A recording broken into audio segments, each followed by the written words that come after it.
can they stop Palestine from running the ball at wing T? That's a big question. Elijah Walker's their leading rusher. He's a stud. I mean, he's back from last year, number 22. He's going to be a tough guy to try to find in the backfield as they run that stuff that Lance Angel, the head coach, has run since he came back to Palestine as the head coach. They got beat 2 weeks ago, 40-31 by Chapel Hill. 40-31. So yeah, and we all remember last week. So yeah. And last week Palestine, of course, had the bye, so they'd had a week off. Yeah. We did pretty well last week between the tackles on defense.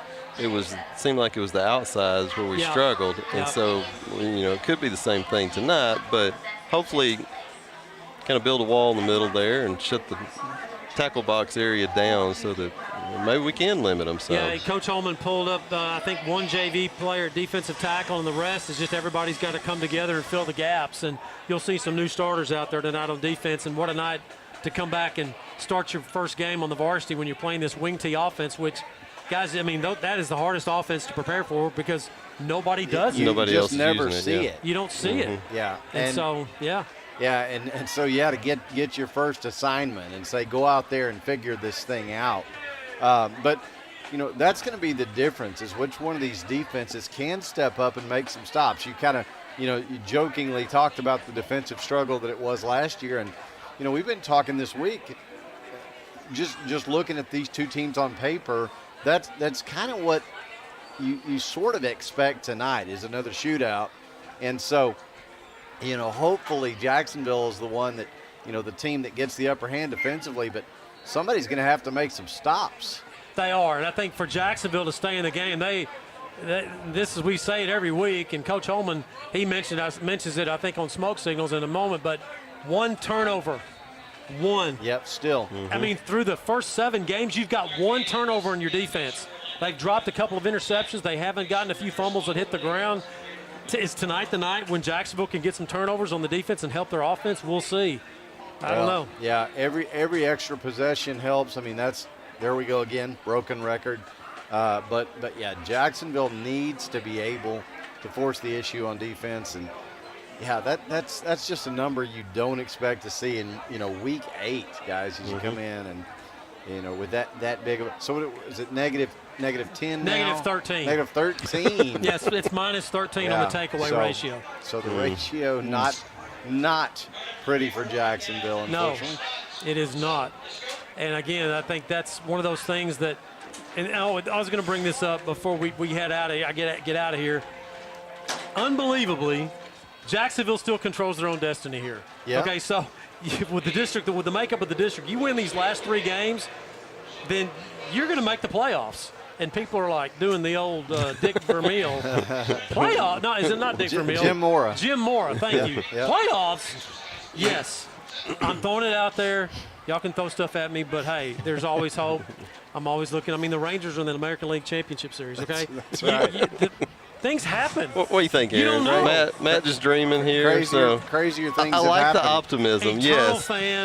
fan here. That's right. That's right. Well, you look at these last 3 ball games. Of course, you got Palestine, then go to Lindale, then back here for Henderson in week 10, and Henderson's struggling. They have, I think, 1 win on the season. They're about to do what Jacksonville just did. They've got Kilgore tonight and Chapel Hill next week. I had the opportunity to be on the radio with the voice of Henderson football this morning. How did that happen? That's a strange deal. I have just taken a job with the Russ County DA's office, and so every other week the DA over there goes on the air, and he talks for about 10 minutes about cases that are going on and just kind of a state of the DA's office, and he likes to introduce his new people. Well, of course, when I get in the radio booth with Mark McClain, voice of the Henderson Lions, it doesn't take long before he finds out that now the DA's office is hired outside of the district. But I told Mark, so they play Kilgore tonight and Chapel Hill next week, so that same order that we did, and I told him you can use the phrase dog days of district because we understand exactly what they're headed into. You did copper out of that, didn't you? I'm going to listen back tonight and see if he shouts me out. I hope that he will. All right, well, I'm going to get out of here because we got a big interview with Colton Macau coming up, the JHS girls soccer coach. and I'm going to head down and check it out. And I'm going to make sure that nobody gets hurt during warm-ups because we can't afford it. Did you not want to feel left out? Got your finger this week too? I did. So. I saw Coach Holman on Monday, and I said, "Hey, I'm not hanging around you guys anymore. I'm injured, walking wounded." Man, before you leave, Matt, I do want to go ahead and show our spotlight player of the game tonight. It is Jaden Boyd, and Jaden, I think you mentioned before the game that he is not suited up tonight for the Indians, but he's been a really big part of the Indian defense so far this season. He's battled some injuries throughout the year, but both at running back, especially earlier in the year, and mostly at linebacker throughout the season, he's been pretty solid. JB is a guy that you got to love as a coach. He tore his ACL twice, and he still keeps coming back to play football. This is an ankle injury. It's not his knee. I'm going to find out when I head down. He has had x-rays this morning, but, Jaden Boyd, our spotlight player of the week, just a kid that's just resilient. And coaches love guys like that. They just don't they just keep coming back. Yeah. So we're glad to spotlight Jaden Boyd, our senior spotlight player of the week. By the way, before I get out here, I want to thank our sponsors, Micah Allfire, Texas Farm Bureau, for sponsoring this part of our countdown to kickoff. We appreciate Micah and Texas Farm Bureau for sponsoring this part of the countdown to kickoff. All right, Matt. Well, we're going to send you down to field level as you get ready for this matchup between the Fighting Indians and the Palestine Wildcats, and we'll make a few substitutions and swaps here at the table, bring in our special guests, and of course, Mr. Lee Traylor as always. So Matt, we'll talk to you after smoke signals. Headed the other direction with the dunk. Carmelo Claiborne with 22 seconds remaining. What a great play from Roberto Munoz. Wade with an opportunity, sends it to goal, and it is in. What a goal. Lauren Wade gets Jacksonville on the board. Bill McRae Ford has been serving East Texans since 1976. They can help you find the best deal on a used car or if you're ready to purchase something new. Open Monday through Saturday. Bill McRae Ford. Come see us.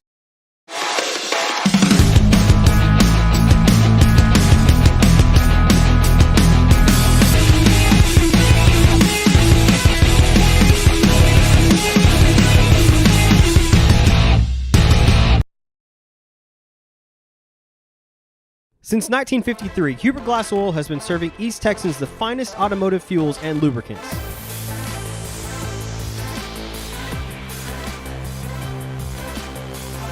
Hubert Glass Oil Company, the clear solution for your business. The honey barbecue chicken strip sandwich is delicious. It's got that barbecue flavor that cheese melts on top with that Texas toast. You look at it, your mouth starts watering. It's my go-to sandwich. The honey barbecue chicken strip sandwich, that's my all-time favorite.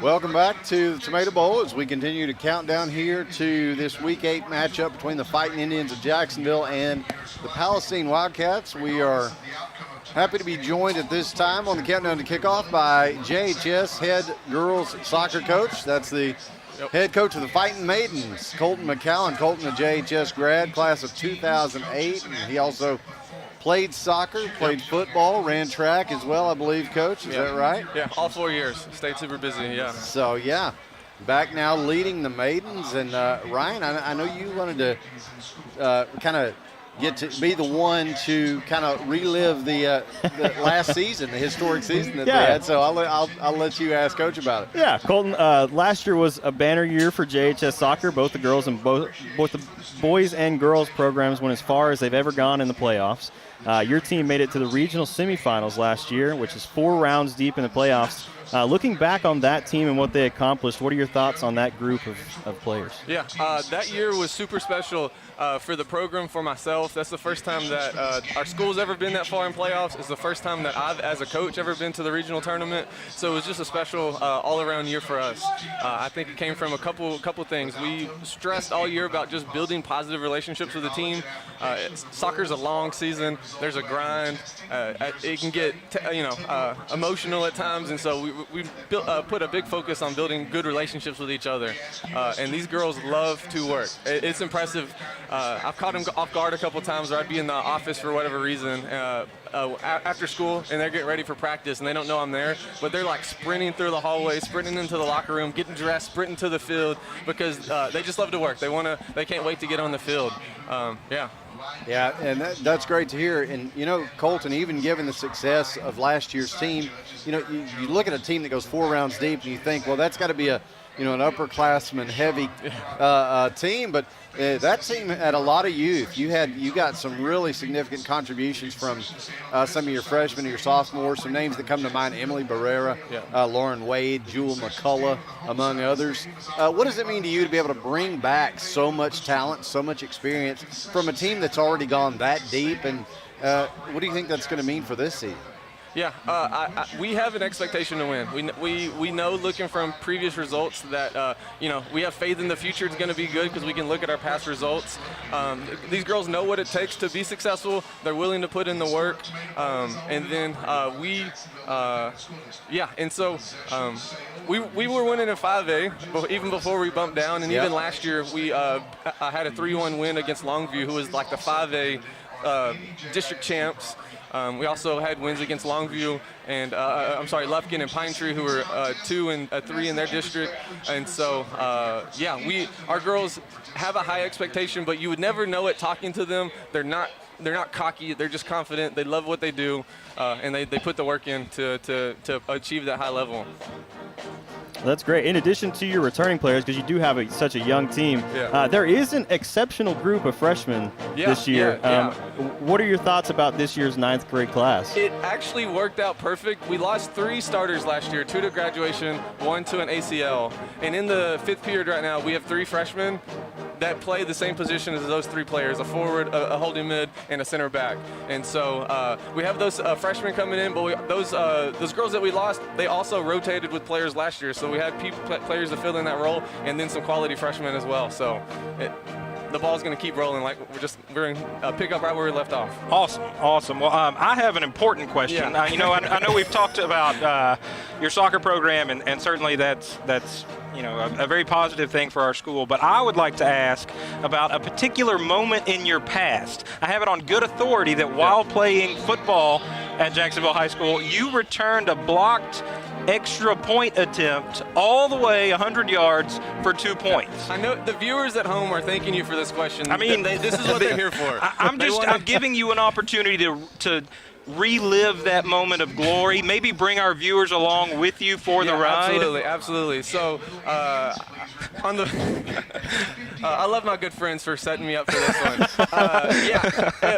The other team scored. We gave up a touchdown. They scored. I was on the extra point block.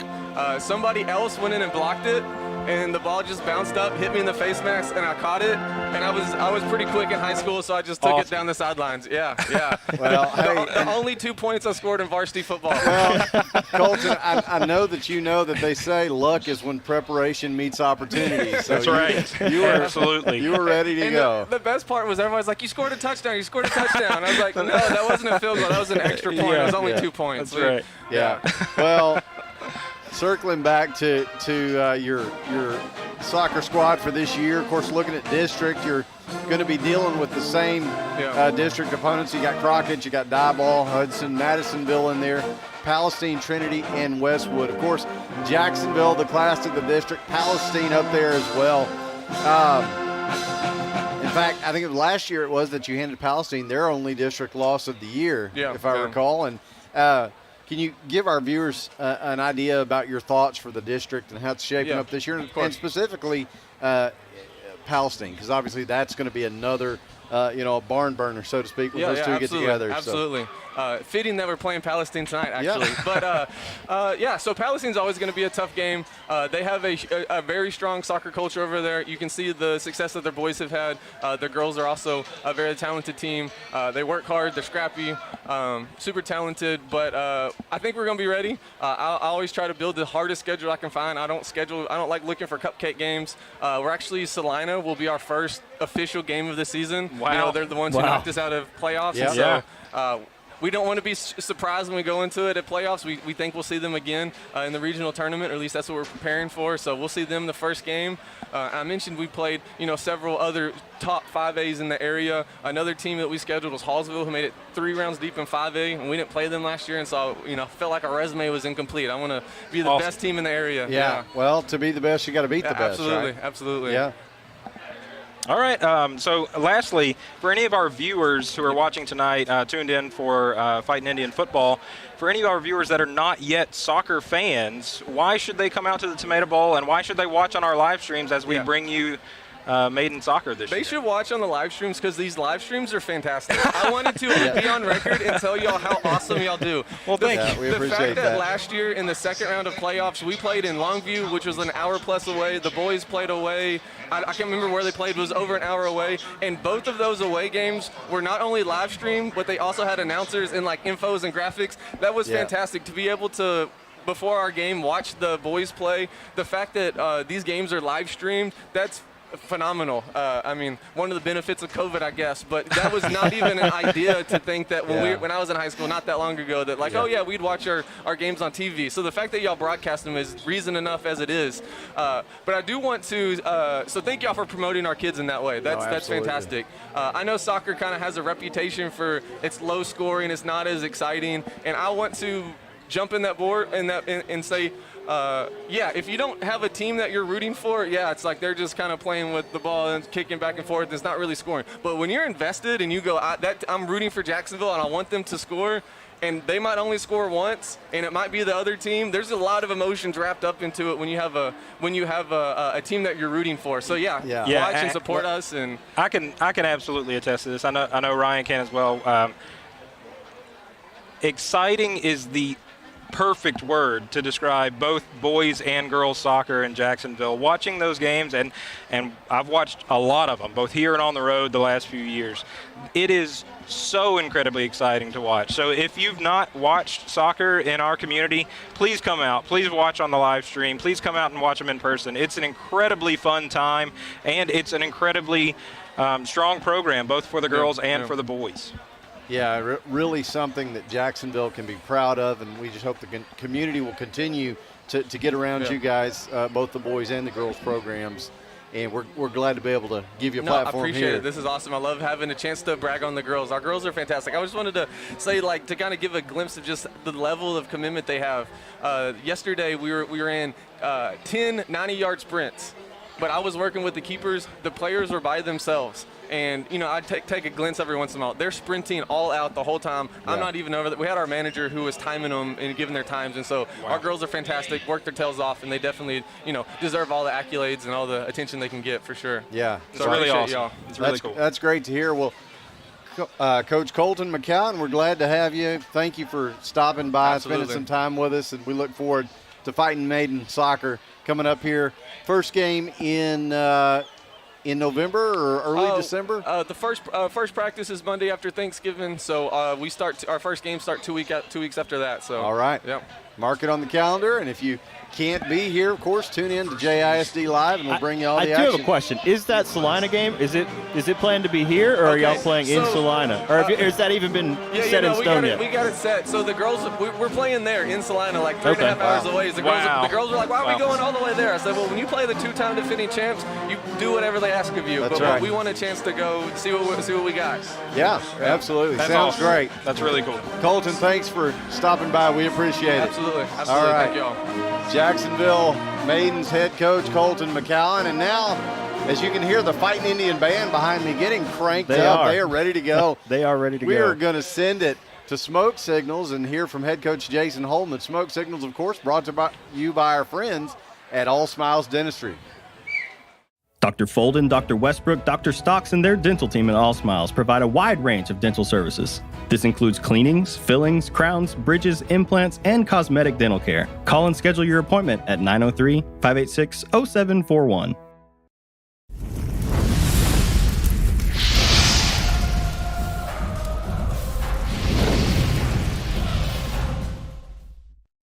Welcome to Smoke Signals, everyone. I'm Matt Montgomery, along with Athletic Director and Head Football Coach Jason Holman. Fighting Indians headed to Chapel Hill last week, and Coach, Chapel Hill showed why they're the number one team in Class 4A Division I.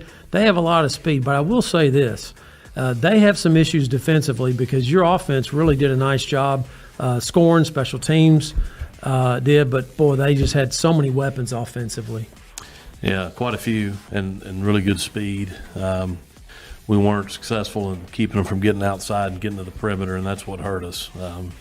We couldn't defend outside the numbers, and that's where they scored the bulk of their touchdowns. Mm-hmm. But, yeah, to their credit, good football team. Coach, offensively, though, 29 points, you scored. You had a kickoff return, I know, for a touchdown, but you're able to move the ball, throwing vertically down the field. Running game kind of picked up a little bit more in the second half, and a lot of people think, well, they put their subs in. I didn't see many subs coming in until probably early in the fourth quarter for Chapel Hill.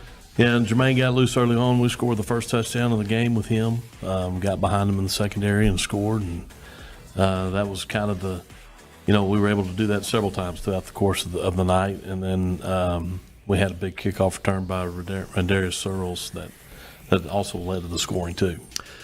I can't get away from talking about the injuries, Coach. I've done this for, I'm not going to say how many years, a long time, and I've never seen this many injuries to a football team. It is unbelievable. 5 starters the other night. Yeah, we were down, I think it was 4 in the first half, 5 in the first half, and then we had 2 additional in the second half. I don't know how to explain it. It's just unfortunate, because you prepare to do certain things and then everything gets completely disrupted, obviously, when it happens to that kind of extent. You prepare for backups too, but things really get disrupted when 5 starters are out. And I got to say, it isn't just at the varsity level. This is going on at the freshman and sophomore. I had somebody ask me, they said, what is going on? Why are so many kids getting hurt? And I said, I don't know. Yeah. It isn't anything about conditioning. These are injuries that are broken bones and MCLs and ACLs and things like that has nothing to do with your lack of conditioning. These are just crazy injuries from freshman JV to varsity. Yeah, and a lot of them cannot be explained. And virtually almost every one of them, with the exception of very, very few, have occurred in games. Mm-hmm. It's not anything, everything from concussions to, like you said, knees to shoulders. We've had any number of AC separations on the shoulders. Just one of those things. Yeah, it is, and there's really not a whole lot you can say about it except you just have to move on, and guys got to fill the gaps. They got to step up. That's all you can do. That's exactly right. Yeah. So let's take a look at some of the highlights. Jacksonville versus Chapel Hill.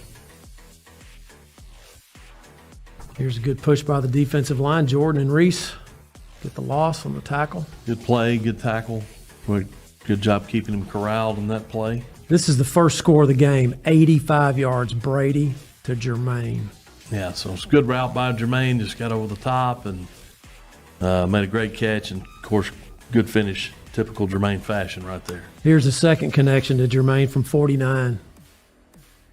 I believe this was I think this was a 4th down. I can't recall, but it's a good route and good catch. Yep, slant route.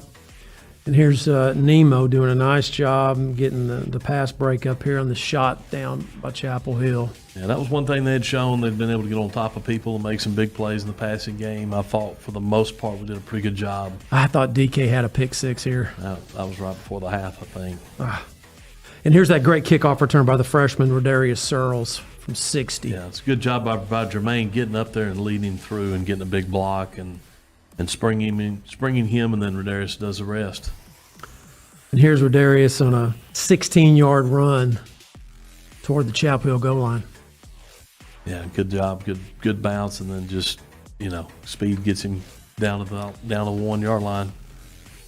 And here's Jermaine just fighting through right here to get the touchdown. Yeah, Jermaine on a little Wildcat package that kept the football and just pushed the pile and got us in. Yeah.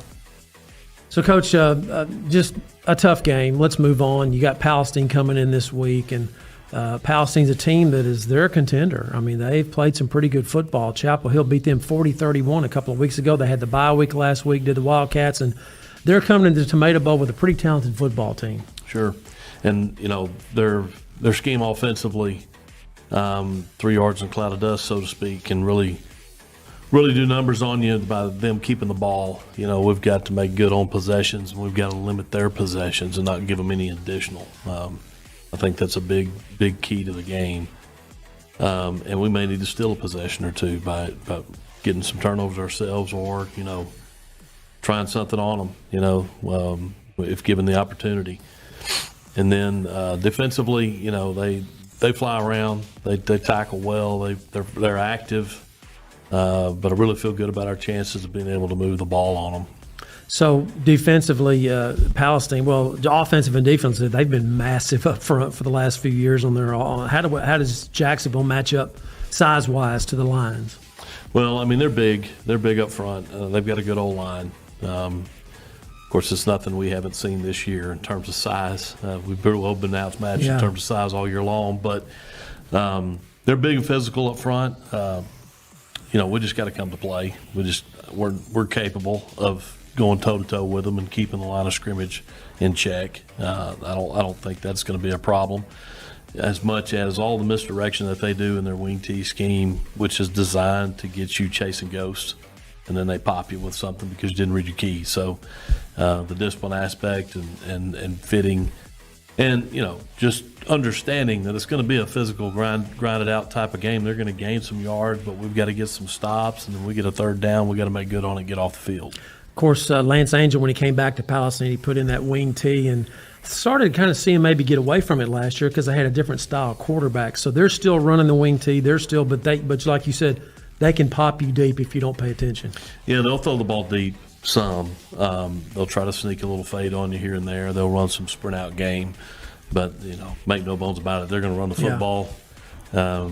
They've done a really good job in running on basically a toss sweep, got to be in their bread and butter. Done a really good job throughout the year on being able to run the ball right up the team's mouth and gain yardage and just keep themselves on the field and maintain possession of the ball. And that's what we got to limit. So kind of a strange week with the fall break. You had Monday no school, and you had early Monday morning practice. Attitude of the kids coming in. I mean, how's everybody feeling? I guess not well after last week, but it's an opportunity for some of the younger guys that aren't getting to play to step up in some of those positions of the injured players. Yeah, absolutely, and that's what we have to have happen. We don't have any choice in that regard. I'll tell you, I was, yesterday we practiced in the morning. We tried to give them the afternoon off.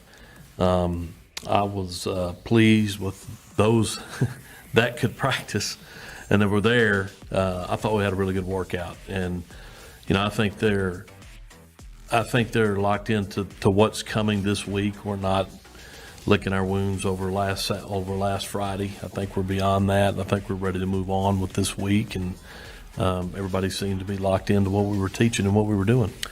So, Coach, Palestine, keys to the game for your team to get the win. Well, I mean, we've got what we got at this point. I told the kids this Friday night, I said, look around, this is who we are, this is what we have. Everybody's got to pull together and fight, and everybody's got to pull together and compete at the same level.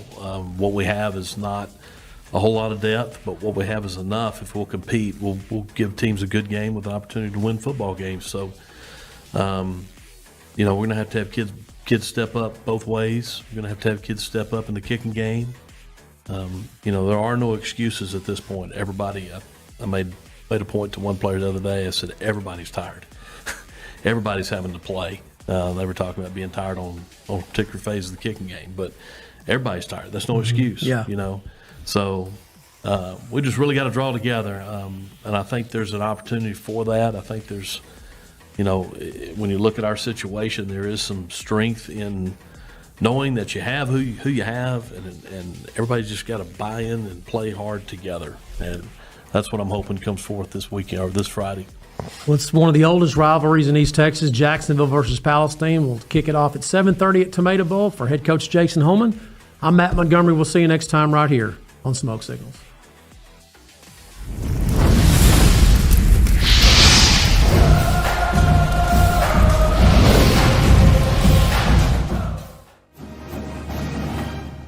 As always, we'd like to thank All Smiles Dentistry for sponsoring Smoke Signals this week. And, Matt, we're getting closer to Jacksonville and Palestine. And how are things down there at field level? A pretty nice night for football. Oh, it's beautiful. I mean, this is the way the weather's supposed to be for football. And it's just after those hot dog days of summer that lasted well into September, this is very nice tonight.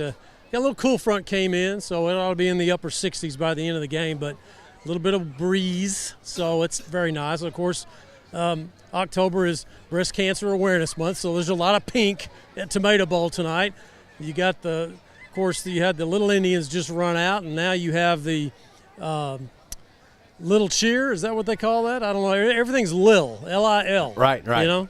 So you have the Little Cheer, and we've seen the Little Charmers, not tonight, but before. But this is cheerleaders have some little escorts here tonight. So great night at Tomato Bowl, a rivalry, Jacksonville-Palestine. This is the 86th meeting between these two teams, and it's always interesting when Jacksonville and Palestine get together, whether it's district like it is now or before they got back into the district. They played a lot of non-district games as well earlier in the season. Palestine had a bye week last week. Jacksonville, of course, played the number one team in the state in Chapel Hill, lost 5 starters in that ball game and 3 others, and it's a mass unit down here on the sidelines, guys. It's the lowest number of varsity players suiting out in a varsity game that I have ever seen. I've never seen it down to 31 suiting out, and that's what Jacksonville will have tonight against Palestine here in Week 8. And, of course, we talked in the first half of the countdown to kickoff about Jermaine Taylor. He's going to make this offense go tonight, Matt. Yeah, he's got to. I mean, he's the best athlete on the team, and, of course, he has run a lot of Wildcat, but tonight he's going to be asked to do something a little bit different. He's going to be QB1. And watching Jermaine this week, he just accepted the role wholeheartedly and said, let's go. And he can actually throw the ball some. You know, you watched him in warm-ups and you got a little taste of that. I saw him in practice a couple of times this week and really threw the ball well, can throw downfield.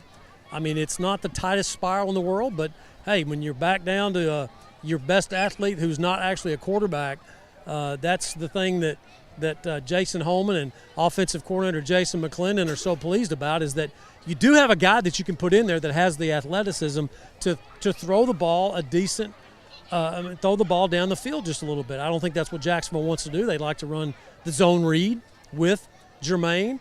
And, of course, Rodarius Searles, the freshman. And, of course, you got Didi Mahrez, the leading rusher for Jacksonville, coming into the ballgame with 82 carries, 327 yards, averaging right at 4 yards a carry.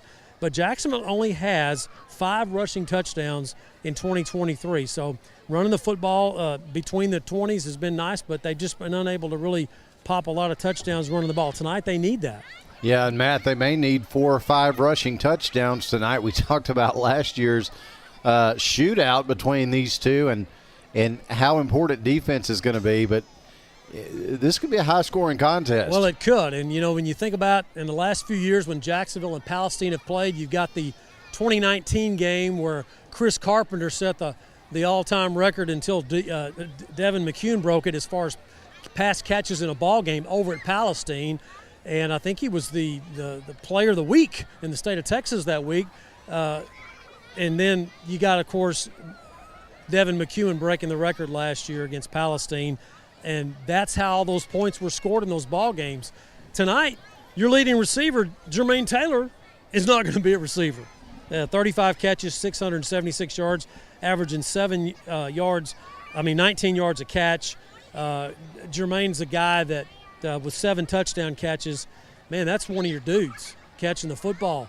But as I said in our pregame on the countdown to kickoff, that before smoke signals, there's not a better guy on the team that you want to have the ball in his hands every single snap than Jermaine Taylor. Yep, well, you're going to get your wish tonight here, Matt. I am, but like I said, who's going to catch the ball? Yeah, unfortunate circumstances, of course, but no doubt.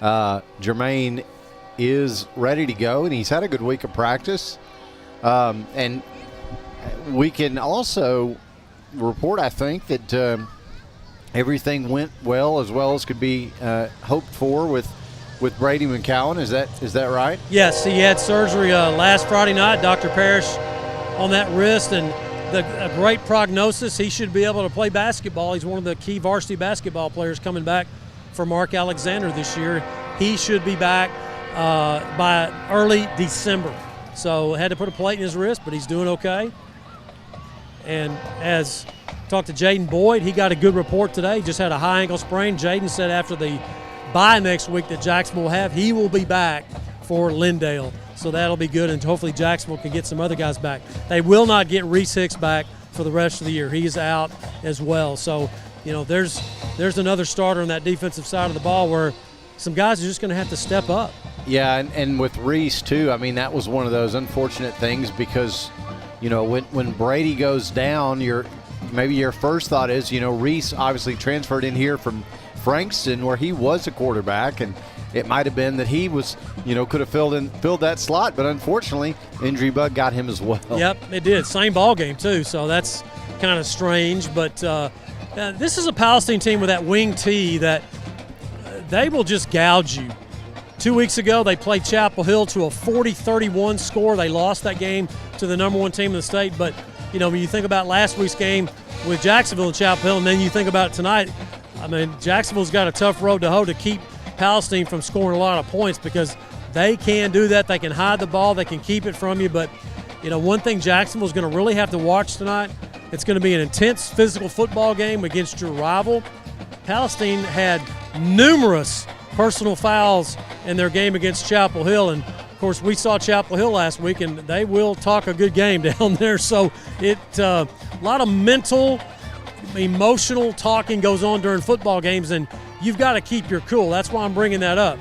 With the limited number of players that Jacksonville has, they can't afford to lose their cool. They've got to stay in the ball game and not get trapped into a talking game or get any of those bad personal fouls. Yeah, if there were ever a game to just stay focused on your assignments and then get off the field, I think this would be the one. Yeah, absolutely. And, of course, with a totally different look, this is not going to be an absolute surprise to Palestine. As I said, they had the bye week last week, so they were at the Chapel Hill game when Jacksonville played the Bulldogs last week, and they saw Brady McCown go down with the injury, and so they know that something's up. I don't know if they know that Jermaine's going to be the quarterback, but he's on the sidelines warming up a minute ago. I'm sure the Palestine coaching staff have already spotted that. So it's going to be a different look tonight. The most looked like a Cameron High, who was the district MVP back in 2016 for Jacksonville. That kind of look that Jacksonville's had in a long time. Yeah. You threw that the name around in the week. After you'd been out of practice a few days. And for those of us that were here, boy, I'll tell you what, if Jermaine can give us glimpses of what Cameron was able to do, and there's no reason to think that he couldn't, no doubt, then we're in for a treat. Yeah, and that's the thing is that, the offensive line for Jacksonville tonight, they can play against Palestine's defensive front. They face some pretty good defensive fronts this year in Crandall, Pine Tree with their D1s. And, of course, last week Chapel Hill, very athletic on the defensive line. They match up a little bit better with Palestine on their defensive line. Now, as far as Jacksonville's D-line versus Palestine's offensive line, Palestine's O-line they have two cat dogs that they can really block. And so that's why Palestine's been able to score, even though the Wildcats are 0-2 in 9-4A Division I. They also are 2-4 on the year.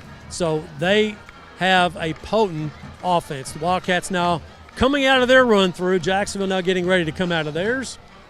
We want to thank this part of our countdown to kickoff has been sponsored by our good friends Gene Brumelo and his daughter Ann Brumelo Farmer, class of 2006. Gene, of course, class of 1967. We want to thank Gene and Ann of the South Jackson Dairy Queen for sponsoring this part of our countdown to kickoff.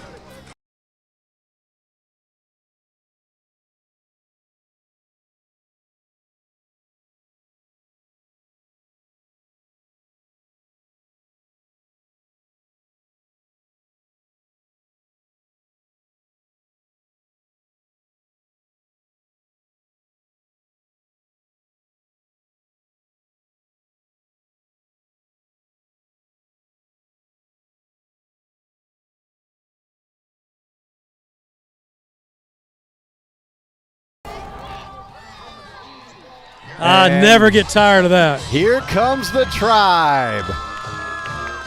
Jacksonville all in blue tonight with the pink accents for breast cancer awareness here in October as they get set to take on the Palestine Wildcats, who've made the drive down Highway 79 here to historic Tomato Bowl, and it is always a lot of fun when these two get together.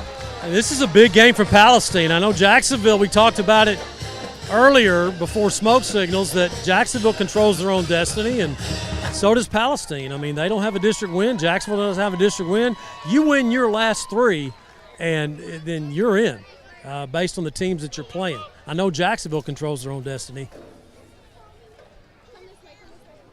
So teams now will line up on their respective sidelines, and the Jacksonville High School Band will be playing our national anthem. Please rise. Gentlemen, please remove your hats as we honor America and those who protect our freedoms, both at home and abroad. Please join the Jacksonville Fighting Indian Band under the direction of Mr. Donnie Barrier as they play our national anthem.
The Sweepstakes Award-winning Jacksonville High School Band with a national anthem, as the captains now will line up. And for the ceremonial toss, I did not get a chance to run down Jason Holman to see about that pregame toss. We'll get to find out just like everybody else, unless he wants. We are kicking. Just ran into him. So the Fighting Indian defense will have the first crack at making a stop in a game where defensive stops are going to be extremely valuable, Matt. Well, no question. I mean, when you got two teams fighting for their playoff lives, and I know people are thinking, gosh, Jacksonville hasn't won a game. But I'll say it again. You win your last three, you're in. Ladies and gentlemen, captain's now going out for Jacksonville. Let's listen to the PA announcement. 10, Kamari Gibson, number 15, Chip Pittman doing the honors. Cole, number 27, LaCason Martin, and number 68, McCarran Davis. Captains for your Fighting Indians, number 7, Trent Powell. Number 9, Elijah Thompson, and number 71, Dakota Whiteley. So there's your captains for Palestine and Jacksonville.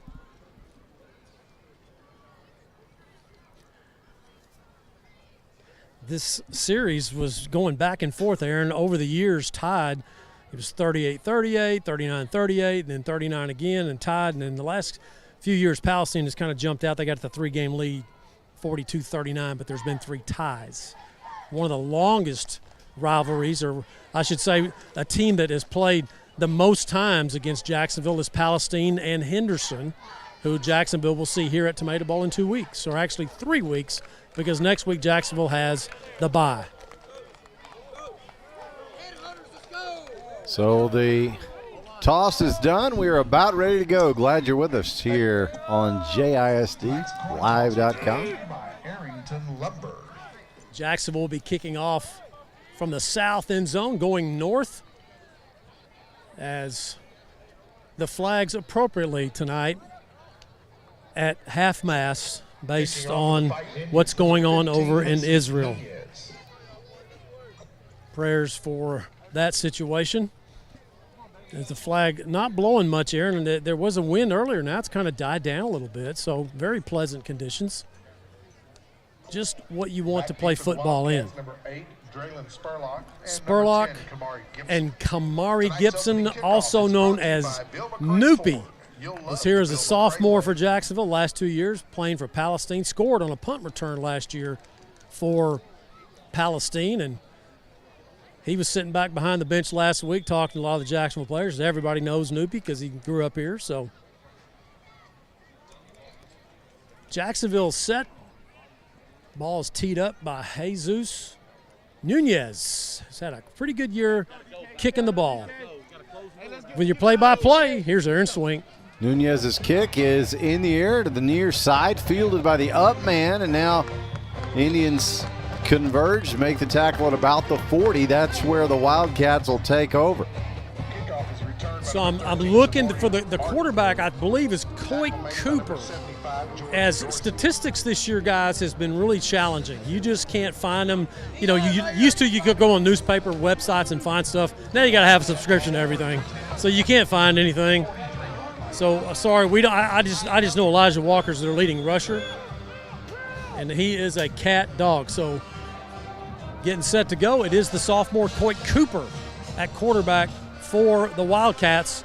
In the backfield, of course, I just mentioned the senior Elijah Walker. How about that Cooper wearing number 0? How about that? Don't see that often. And Cooper will hand off for the first play from scrimmage and it's Walker. Run out to about the 6 for the 46 rather for Walker.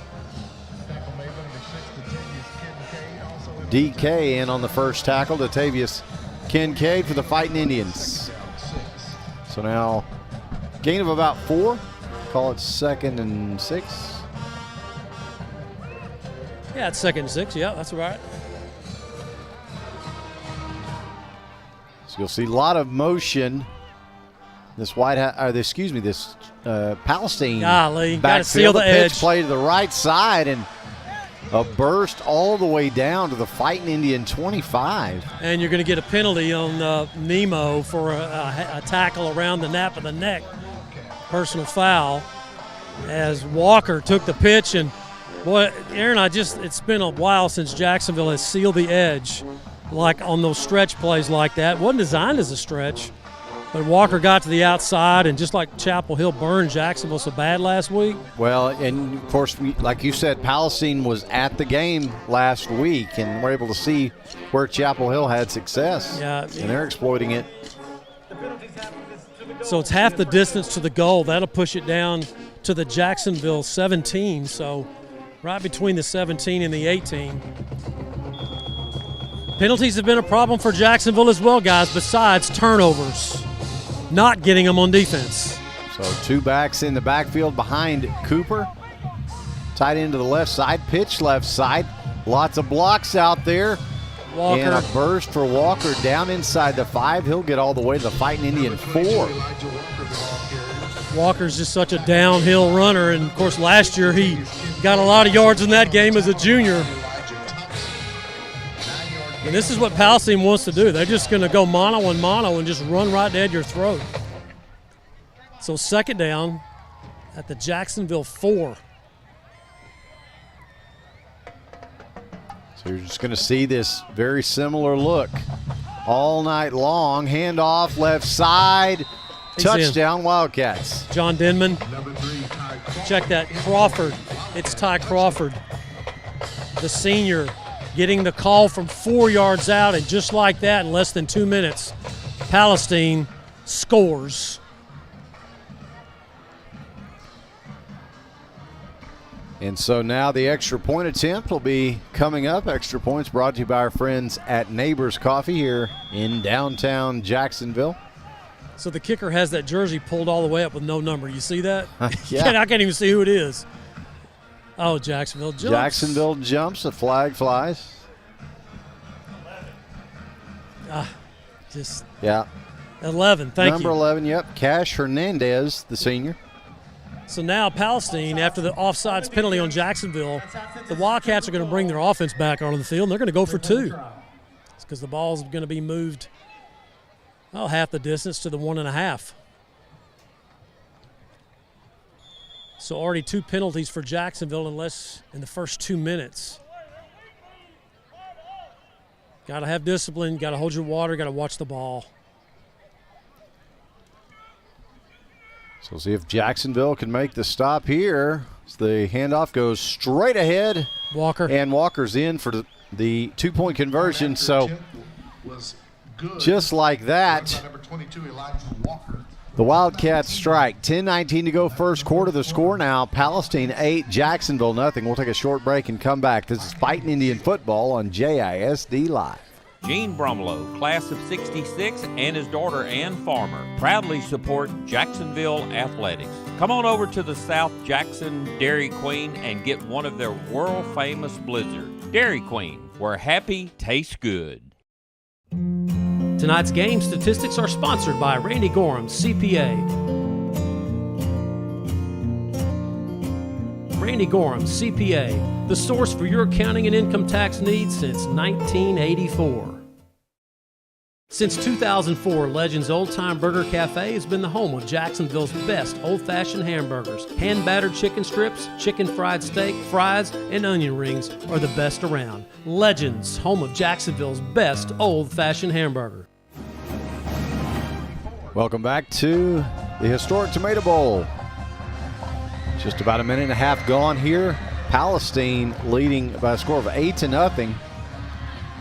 So see if Jacksonville can answer. The kickoff fielded on the near side, and Palestine ball's all on the over. turf. Ball's out. Searles. And Searles fumbled it. Gives it up. Well, you know, it was a kick, and when he was approaching the football, it was high. He overran it, and he had to kind of leap up and put his hands over his head to catch that, and he just didn't get it tucked away. So Palestine back to work. Ball sitting at the Jacksonville 40-yard line for Coit Cooper. And this Wildcat offense that looks like they just want to run right at the Fighting Indians all night long, Matt. And they don't need any help with a short field on a fumbled kickoff. These are things that have been just shooting Jacksonville in the foot all year long.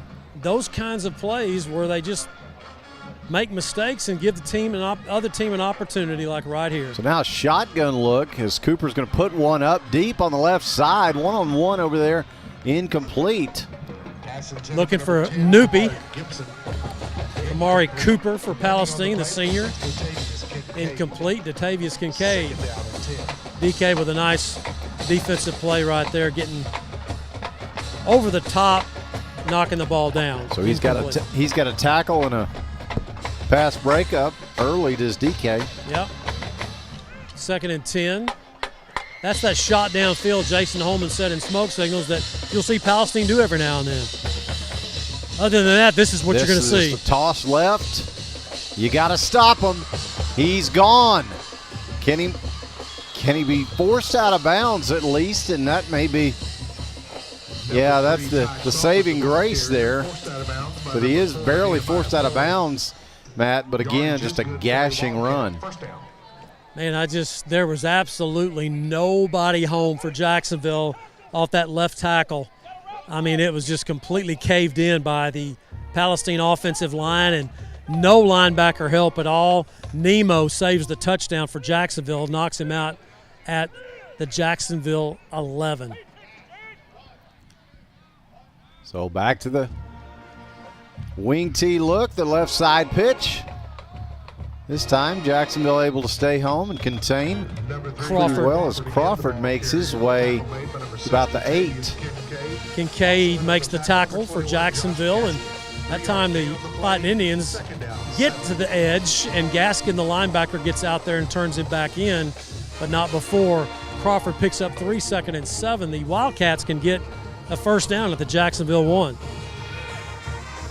So 9:24 and counting here, first quarter. Palestine threatening to put their second score on the board. A handoff straight ahead, and they'll do just that. Touchdown. So now the 8-yard touchdown run by Walker. Wow.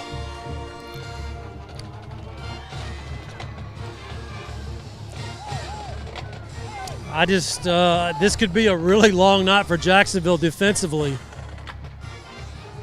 if their offense cannot come out and control the football and keep it away from this Palestine offense. And look at the Wildcats lining up for 2 yet again. Oh, yeah. Why wouldn't you? You hadn't stopped them yet. They did here, though, maybe. There's the handoff, a spin move, and he's in. 2 more. And now, with 9:11 to go first quarter, the score now, Palestine 16, Jacksonville nothing. We'll take a short break and come back. This is Fighting Indian Football on JISD Live. For the first day of school, for the last day of work, for the satisfaction of a job well done, for the ideas that change the world, for good times, for not so good times, for her future and hers and his, for serving our customers and connecting communities. We're here with you for good. Austin Bank, with you for good.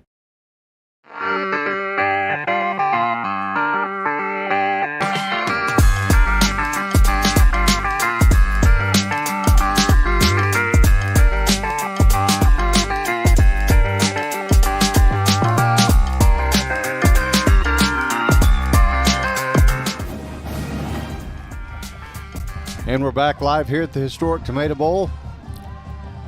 Not even 3 minutes gone. Palestine leading 16-0. And the kick will chase Searles, and he'll check that Dede as he'll pick that up on a bounce, and he'll be dropped at the 15. Kickoff return by number 14, Dede Morris. Well, Jacksonville just didn't have their kickoff receiving team lined up very well right there. It was a huge gap. And give credit to Palestine's kicker for just kind of, not a great kicker. He's old school, and he just kind of dropped it over the top of Dede. And Jacksonville's going to start their opening drive, their first drive, on their own 16-yard line, actually just outside the 15. So offensive coordinator Jason McClendon on the field tonight, and there's good reason for that instead of being in the booth, because he has a guy starting his first game on the varsity at quarterback in Jermaine Taylor. He wants to be down here coaching him up more than in the booth. So it's Taylor at quarterback, Morris at running back, 2 receivers on the right, 1 on the left. We'll see what the Indians do here as Taylor shows the zone read, and he is going to go for a lot of yardage and pick up a Bill McRae Ford first down as he gets all the way down to the Jacksonville 42. You know, it's amazing when you have that kind of an athlete at quarterback. As I said earlier, Jacksonville has not seen that kind of athleticism, if you will, since Cam High. And Cam High rushed for 1,600 yards his senior year in 2016. So you've got that with Jermaine here on the Bill McRae Ford first down. So now Jermaine's going to hand it off to Morris, who runs off the left side, and he's out over the 45. Tackle by Cameron Taylor, and Carter helping. Tackle number 60, Cameron Taylor. Picks up 3 yards, does Dede.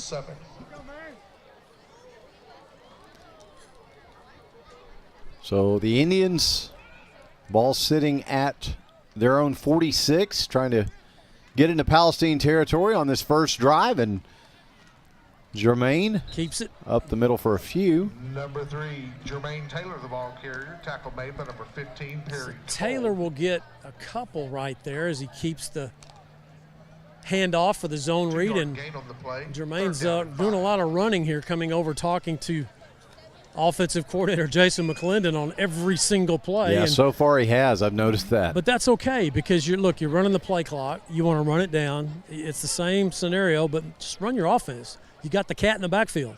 Just go. So now Taylor going to try to run it again. Just a direct snap. Fumble. This time ball is out. Jacksonville got it. Indians back on it. Great play there by Kenny Grant. Heads up as the wide receiver comes in and gets the fumble recovery, but not before Jermaine gets a Bill McRae Ford first down. The second one on a drive that started at the Jacksonville 16 now has pushed all the way into Wildcat territory at the Palestine 45. So now 2 Indian receivers on the right, 1 on the left. Taylor going to air it out for the first time. A little low. Incomplete. Yep. That's all right. You got to get that first throw in there and kind of get the cobwebs out and kind of get a feel for it. He was looking for Brendan Richards, who we highlighted in the pregame as a receiver that might be the next man up. Guy that might, step up and kind of fill the void that Jermaine has had to leave. Well, you got Zeke, of course, the second leading receiver, and you feel like Palestine's going to be all over him, knowing that he's probably the one receiver now, and so you got to get Brendan Richards to step up, and Kenny Grant as well. So now Taylor, handoff, Morris. Straight ahead. Morris spins off first contact, and he keeps his legs churning. Good gutsy. Down near the 40. Yeah, just a gutsy run by Morris. He got hit in the backfield, right at the line of scrimmage. He'll pick up 5, makes it 3rd and 5, and Radarius Searles, who has jumped up to be the second leading rusher after coming up to the varsity 3 games ago. We know what he can do when he gets the football in his hands on 3rd and 5. Of course, he had the kick return touchdown last week, and then now he gets a handoff, and he's got a Bill McCray Ford first down, I think, Matt. Boy, it looks close. I mean, he pushed that last little tug right there, and he is going to get it. Well, no, they're not. They're marking him short, I think. Maybe just short. Yeah. But I thought he got that last push, but he did not. So it's 4th down, 2 to go, and Jacksonville in 4-down territory right here with the football at the Palestine 36. They will go for it here. So 6:10 and counting here, first quarter. Jacksonville trying to keep this drive alive. Their first offensive possession is Taylor. He got it. Runs left. He's got that Bill McCray Ford first down, and the Indians are still in business. I mean, this is what you wanted to see from Jacksonville's offense. Exactly what you've seen on this opening drive. You just dug a hole for yourself, 16 points with some miscues. Yeah, well, that fumbled kickoff certainly doesn't help. Yeah, and I go back to the penalty that half the distance to the goal. And then, of course, as you said, the fumbled kickoff with the short field. So first down, Jacksonville. Palestine 33. Searle still in the backfield with Jermaine. So now Taylor looking like he wants to throw to the right side. Little tall, incomplete. Second time he's targeted Richards. Not a bad ball right there, and Richards had a shot at it. It was a little bit high. But, you got to do that, Aaron, if you're Jacksonville. I mean, you've got to loosen Palestine up a little bit and make them respect the passing game, even if it's a 5-yard out route, just to loosen them up a little bit, or they will load that box. So 2nd and 10. Jermaine gets the play, and I'd be interested to know how many yards Taylor logs tonight running the play in. Although I do like the strategy, as you said, Matt. Blitz. Taylor going to run it himself. Flag. Right side, flag down. This may be coming back. Is it offsides? See what the call is here, because Taylor is down inside the 15 if it stands. It came from the umpire way back. So it's going to be offsides against Palestine. I thought that 24, when he was showing blitz, snuck up in the gap and put his head just over the line of scrimmage. And Jacksonville will decline that penalty, and Jermaine Taylor gets another Jacksonville first down. It is first down at the 14 now of Palestine. So driving like a Ford truck to another Bill McCray Ford first down and driving into Palestine red zone. How about that? I like that. The number 1 truck in the world, by the way. That's right. Yep. Built Ford tough. So now Taylor takes a snap, looks left, throws short, incomplete, almost. Thank goodness. Intercepted. That was, thank goodness, a short throw, because number 7, Jordan Walker, jumped the route on Jacksonville's Brendan Richards, who was running that 7 or 8 yard out route. Thank goodness Jermaine skipped that ball, because if he doesn't, it's in the air. Jordan Walker may have a pick 6.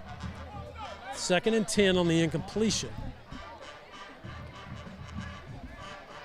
So 4:57 to go here first quarter. As this Jacksonville offensive drive has done a nice job of chewing up some clock, and let's see if Indians can punch it in for some points here. As they were offsides. That's got Where's to the be flag? a jump from Palestine.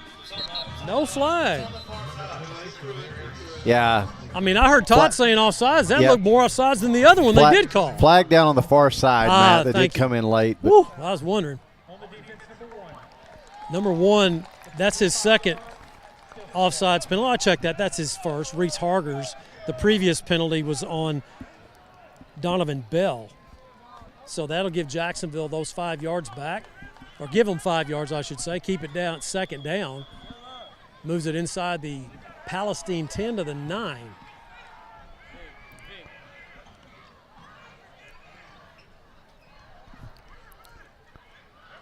Oh, So good now, hard count. Taylor trying to get the Cats to jump. Now he's got 7 seconds on the play clock, now down to 5. Got to go, he does. And the handoff, Searles. Straight ahead to Searles for maybe a yard or 2. Jacksonville with a little hard count right there. Almost got Palestine to jump. Wildcats with 2 offsides penalties on this first drive for Jacksonville. Chewed up a lot of clock as we'll go under 4 minutes to go here. With these two teams, the way they're running the ball tonight here, we may be through at 9:15. Yeah. Well, we knew there was going to be a lot of running when Taylor had to take over for Jacksonville. Of course, we know what Palestine likes to do. 3rd down, 5. So this time, a little bit of a low snap, but Taylor able to pick it up and tries to forge ahead for a few, but he is stopped almost immediately and pushed back, thrown down. Yeah, it'll be 4th down. They'll give Jermaine the line of scrimmage, but that is all. And Jason Holman will send in Jesus Nunez, who's 2 for 3 in 2023 on field goals, his long of 34. This one's going to be spotted just outside the 15. It looks like it'll go down at the 16. Now check that 15, so it'll be a 25-yarder from the right hash.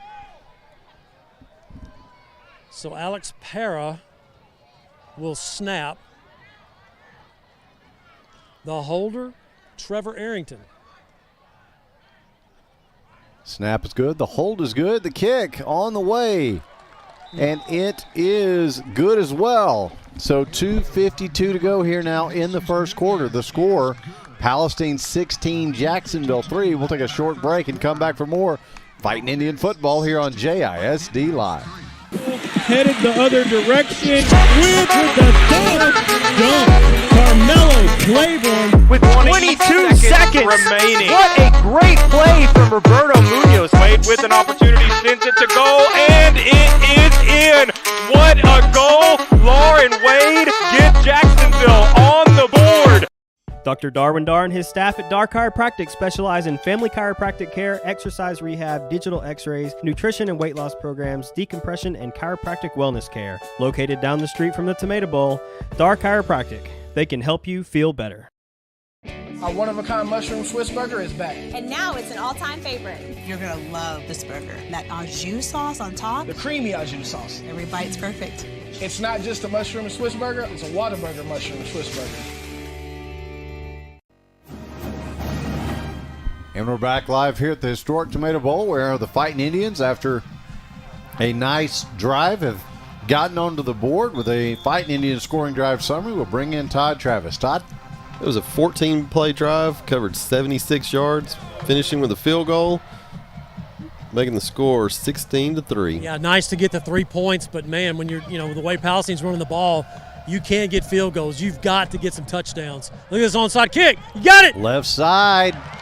Jacksonville got it. Hey. And the Fighting Indian DK. The Fighting Indian coaches are loving it. What a great side. I mean, I know that Ryan and Todd as kickers appreciate that onside kick. It was absolutely got that first pop bounce, went straight up. Beautiful. Well, that is, you talk about having the fumbled kickoff earlier that gave Palestine the extra possession.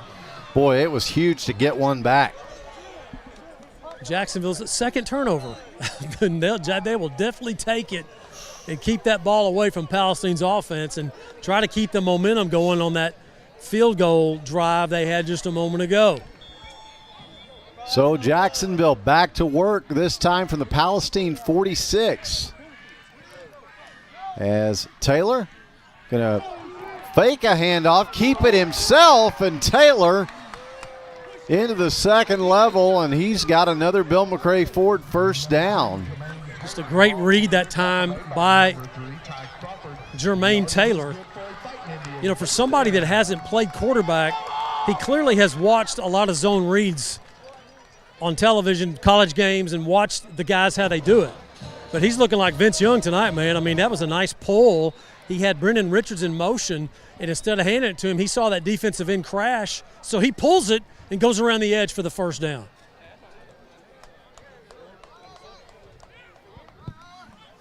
So Taylor brings the play back in, 10 seconds and counting now on the play clock. So they'll get set. Go again. Taylor going to put one up. Incomplete across the middle. He was looking for a slant.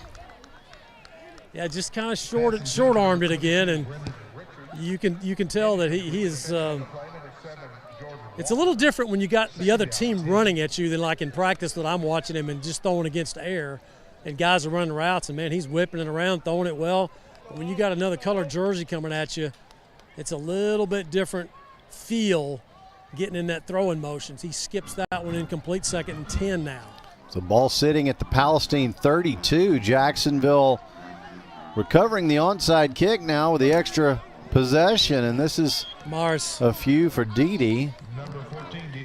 A nice tackle there by Kendrick Calhoun, coming over and just laying the wood to Dede. Picks up 2 3rd and 8 now.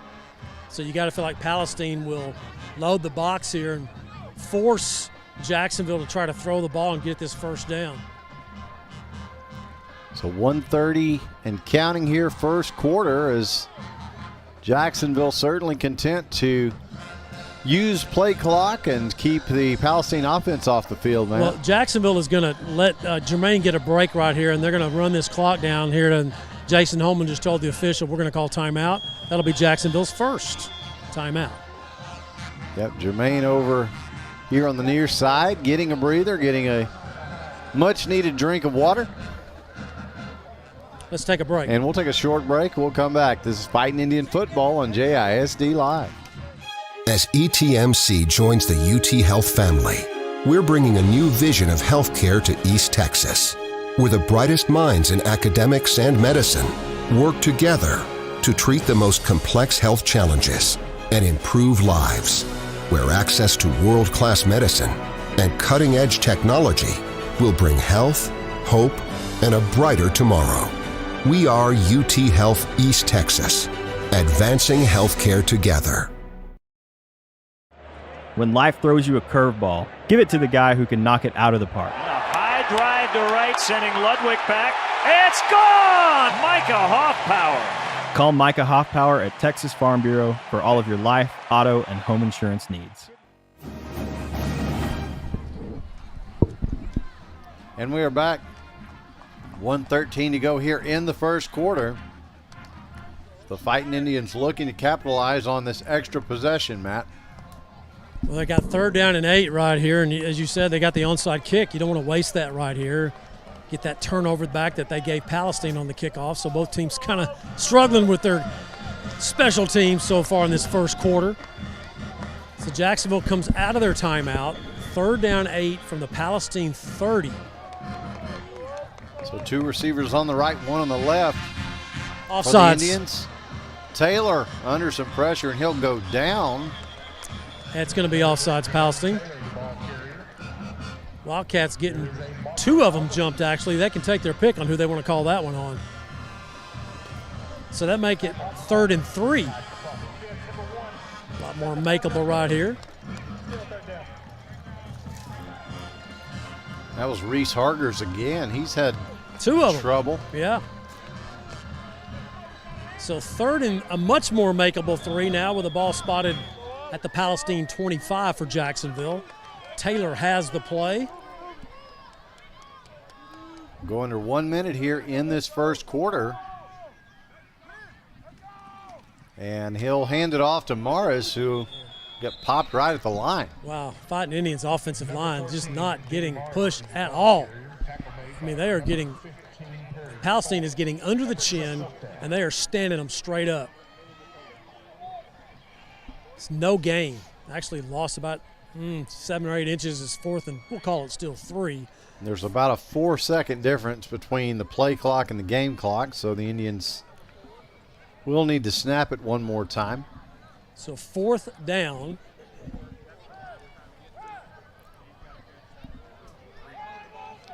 So 4th and 3. See if Jacksonville can extend another drive. And is Taylor going to keep, and he will run up the middle, but he'll be short. So that will bring the first quarter to a close as Palestine prepares to take over on downs. After 1, the score, the Wildcats 16, the Fighting Indians 3. We'll be back in just a moment. This is Fighting Indian Football on JISD Live.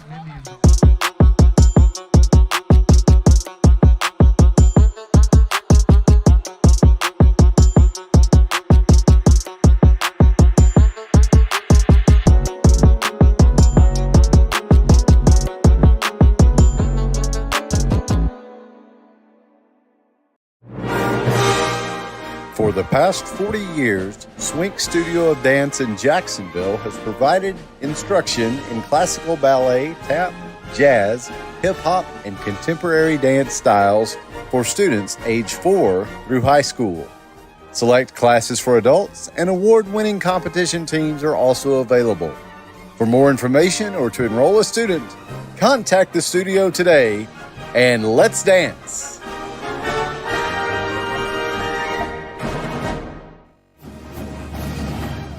Welcome back to the historic Tomato Bowls. We get set to begin the second quarter of play. Palestine taking over on down. So, unfortunately, Jacksonville not able to capitalize on that recovered onside kick. Yep, got it down to the 25, and that was it. So here's Palestine with their 3rd offensive possession. Scored on the first 2. So Cooper back to work, end around, a handoff, and a big gain into Jacksonville territory. And finally a tackle made, but not before a huge first down run for Ty Crawford. Bad angles, bad tackling, just not great technique tonight so far for Jacksonville defensively. Again, a lot of new guys out there with the injuries. You know, you don't have Reese Hicks, you don't have Jaden Boyd.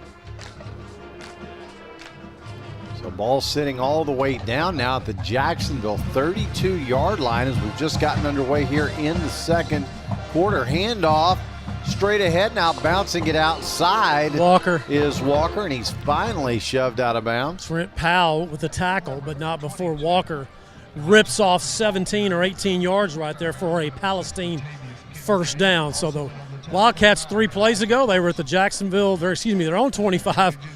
All of a sudden now they're down to the 10 of Jacksonville. First down and goal for the Wildcats. So 45 seconds gone here in the second quarter. Now Palestine knocking on the door again as Cooper comes under center. He will pitch to Walker on the right side this time. And he will be stacked up finally. Number 22, Elijah Walker, the ball carrier. So Jared Holman on the tackle. Trent Powell also helping him out. Number 23, Jared Holman. Pushes the ball down to the 5, 2nd and goal. Still for Palestine, up 16-3, and this one can get away from you in a hurry, especially when this is the 3rd offensive possession for Palestine, and they are just going through Jacksonville's defense like water. So now back to the kind of wing T look that they like to run. The pitch is to the left side. They'll try to stretch this to the outside. A big hit. Zeke Whitaker with the tackle. Also on the tackle right there, number 24 is Zadarius Hinton.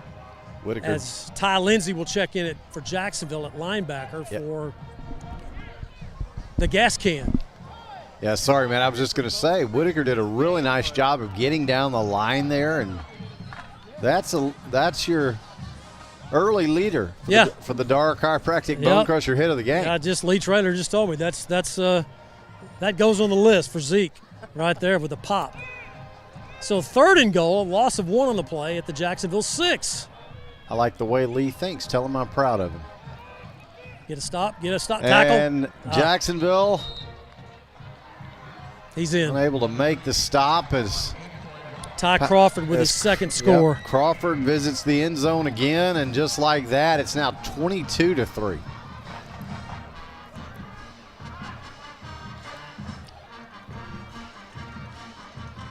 So Jacksonville's tackling woes continue on that drive, Matt. Well, technique wasn't there. It isn't, and it's actually more than just tackling tonight. It's also not even being in position. There's a jump off sides right there, another undisciplined play by Jacksonville. Yeah, wouldn't be surprised to see another 2-point conversion as a result of that. Yep. But, I mean, defensively, I'm not sure what, coming in, you would think Palestine running between the tackles, there's just nobody home. It's besides the poor tackling, Aaron, it's just poor angles and poor positioning. So they'll move him up a yard and a half, and now Palestine will try to tack on point 23 here. So the extra point attempt brought to you by Neighbors Coffee. The kick is on the way, and it is good. So with 9:39 to go here in the first half, the score now, Palestine 23 and Jacksonville 3. We'll be back after this short break for more Fighting Indian football here on JISD Live. When life throws you a curveball, give it to the guy who can knock it out of the park. A high drive to right, sending Ludwig back. It's gone! Micah Hoffpower. Call Micah Hoffpower at Texas Farm Bureau for all of your life, auto, and home insurance needs. Since 1953, Huber Glass Oil has been serving East Texans the finest automotive fuels and lubricants.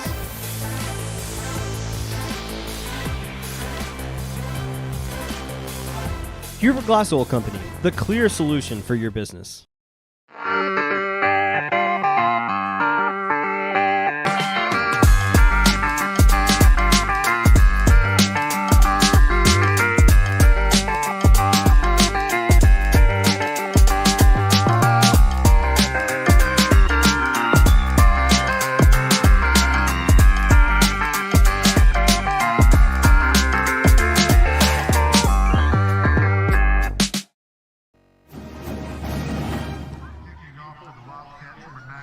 We are back live here at the historic Tomato Bowl, downtown Jacksonville. 9:39 to go first half. Jacksonville now finds themselves down 20. Matt, in a game that it's kind of gotten out of hand. I won't say the wheels have fallen off, but no. Jacksonville's got to respond. You got to score here. You got to get a couple of stops. I mean, that sounds like, well, thank you, Captain Obvious.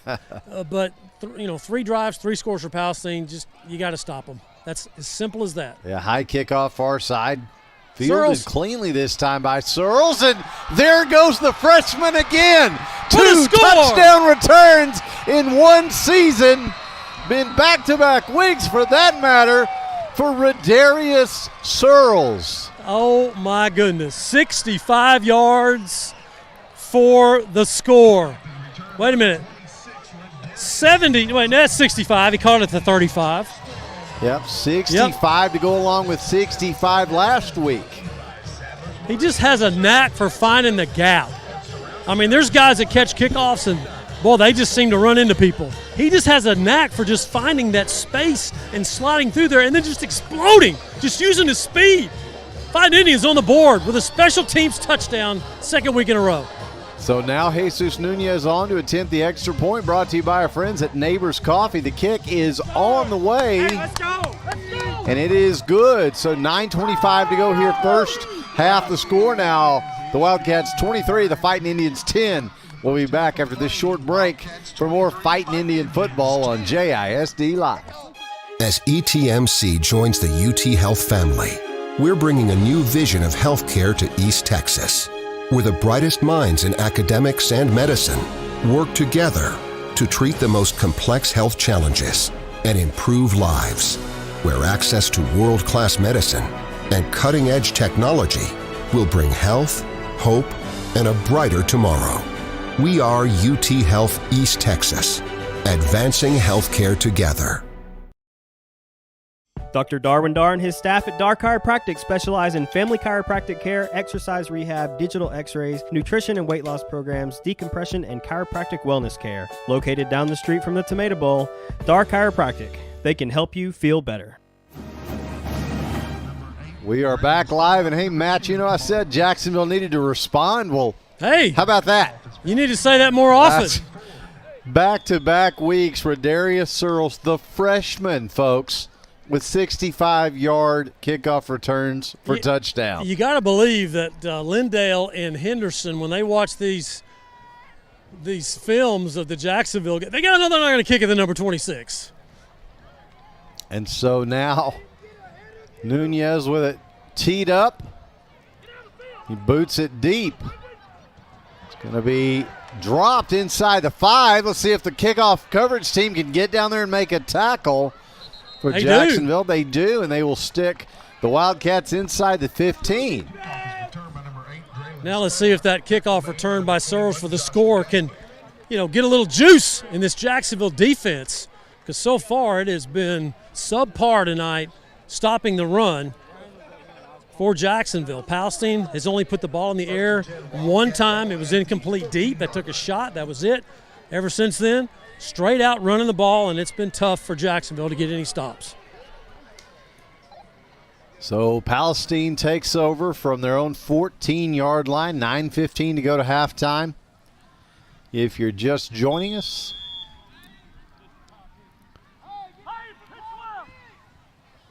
14-yard line of Palestine on this drive. They'll start it. They'll start from under center with a handoff good now. grief a-moly. And a big burst for Walker, and he's still on his feet. He's at the 40, and he's finally dragged down, but not before he rips off a big first down run. Number 22, Elijah Walker. Man, there is just zero outside linebacker play by Jacksonville right now.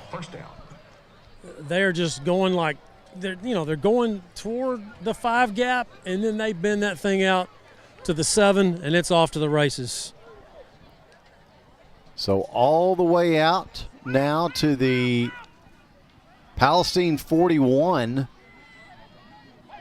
with a fresh set of downs. Handoff this time again straight ahead, and they'll go to about the 46 this time with Walker. And the Fighting Indians doing a nice job between the tackles. I mean, it was a 5-yard gain by Walker, but the Indians have done a nice job tonight in between the tackles. They are just getting gashed on those stretch runs, and really I'm not even going to call them a stretch, Aaron. It's just the running backs, Crawford with 2 scores and Walker with 1 score, just bouncing it to the outside, and Jacksonville just not being in position to turn him back in. That's right. I mean, they're just reading the defense, seeing what they can get, and then turning on the afterburners. Here's the reverse. And here's a reverse to Crawford. Zeke blows him up. Wow, Zeke. That's 2 potential bone crusher hits of the game by the same guy. Yeah, take your pick. Just a nice pop coming up from his corner position as Crawford came in motion, took the inside handoff, and he tried to turn the corner, but before he could do that, there it was Zeke reading it like a book, makes the tackle. 3rd down, 6 to go now. So can Jacksonville get a stop here? They haven't been able to yet on this Palestine offense. They'll overload the right side. The Wildcats, they'll pitch that way. And Jacksonville will be able to knock the runner down short of the line to gain. Could be a couple of yards short. Whitaker again with the tackle. And actually not that good of a spot. It's 4th down and 3. And we'll see if head coach Lance Angel goes for it right here. The ball is just inside the 50 at the Wildcat 49. And the Wildcats look like they are keeping their offense on the field here as the quarterback, sophomore Coy Cooper, gets the play call. And if you're Jacksonville, watch the ball. Watch the ball and do not jump here. Yeah, you can hear everybody on the sideline with the same encouragement for the Indian defense. Now Palestine going to take the timeout. We'll take it with them. This is Fighting Indian Football on JISD Live. Dr. Folden, Dr. Westbrook, Dr. Stocks, and their dental team at All Smiles provide a wide range of dental services. This includes cleanings, fillings, crowns, bridges, implants, and cosmetic dental care. Call and schedule your appointment at 903-586-0741. I'm Matt Montgomery. For over 40 years, my business has helped people manage their money and organize their financial life. I'm a registered investment advisor with the state of Texas and chartered financial consultant. Whether you need portfolio management or comprehensive financial planning, I can help you. Call me for a free consultation. Since 2004, Legends Old Time Burger Cafe has been the home of Jacksonville's best old-fashioned hamburgers. Hand-battered chicken strips, chicken fried steak, fries, and onion rings are the best around. Legends, home of Jacksonville's best old-fashioned hamburger. And we're back live here at the historic Tomato Bowl, downtown Jacksonville, where the Fighting Indians need a big stop. 4th and 2, the ball sitting Palestine's 49. Well, Palestine burned that timeout right there, and it wasn't much of a hard count. I mean, Coit Cooper came up under center, did one hard snap, and as soon as Jacksonville did not jump, he calls timeout. So offense is on the field, and we'll see if Cooper tries to hard count this one again. Play clock still has not been turned on here. Now there it goes. So 4th and about 2 to go. Palestine going for it. So Jacksonville looking to make a stop. Handoff, though, is to Crawford, and he is going to gash the Indian defense yet again, all the way down near the 10. Had Jacksonville all sucked in between the tackles, and Trent Powell got sucked in, and he was the only guy that actually had a chance downfield. Makes the tackle, gets a little help from DK. I checked that Zeke. Not before Palestine converts on 4th and 2, and a big conversion down to the Jacksonville 11-yard line. So now under 6 minutes to go here in the first half. Palestine threatening yet again. Cooper under center, now hands off straight ahead and straight into the end zone. Walker for the score from 11. I mean, this wing T offense Palestine runs is not really so much of a wing T, guys. I mean, that was just an inside handoff. Yeah, I think the problem is that you've seen the backs bounce it out so many times that they run right at you. It's a surprise. Yep, and they've been effective running between the tackles, but not as effective as bending it to the outside. So Palestine now lines up to try to push this thing out.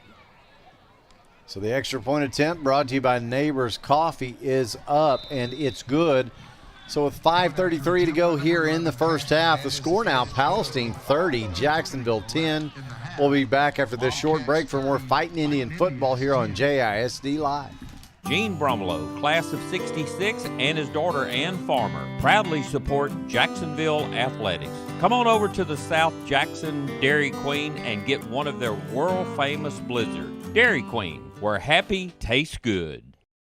Tonight's game statistics are sponsored by Randy Gorham, CPA.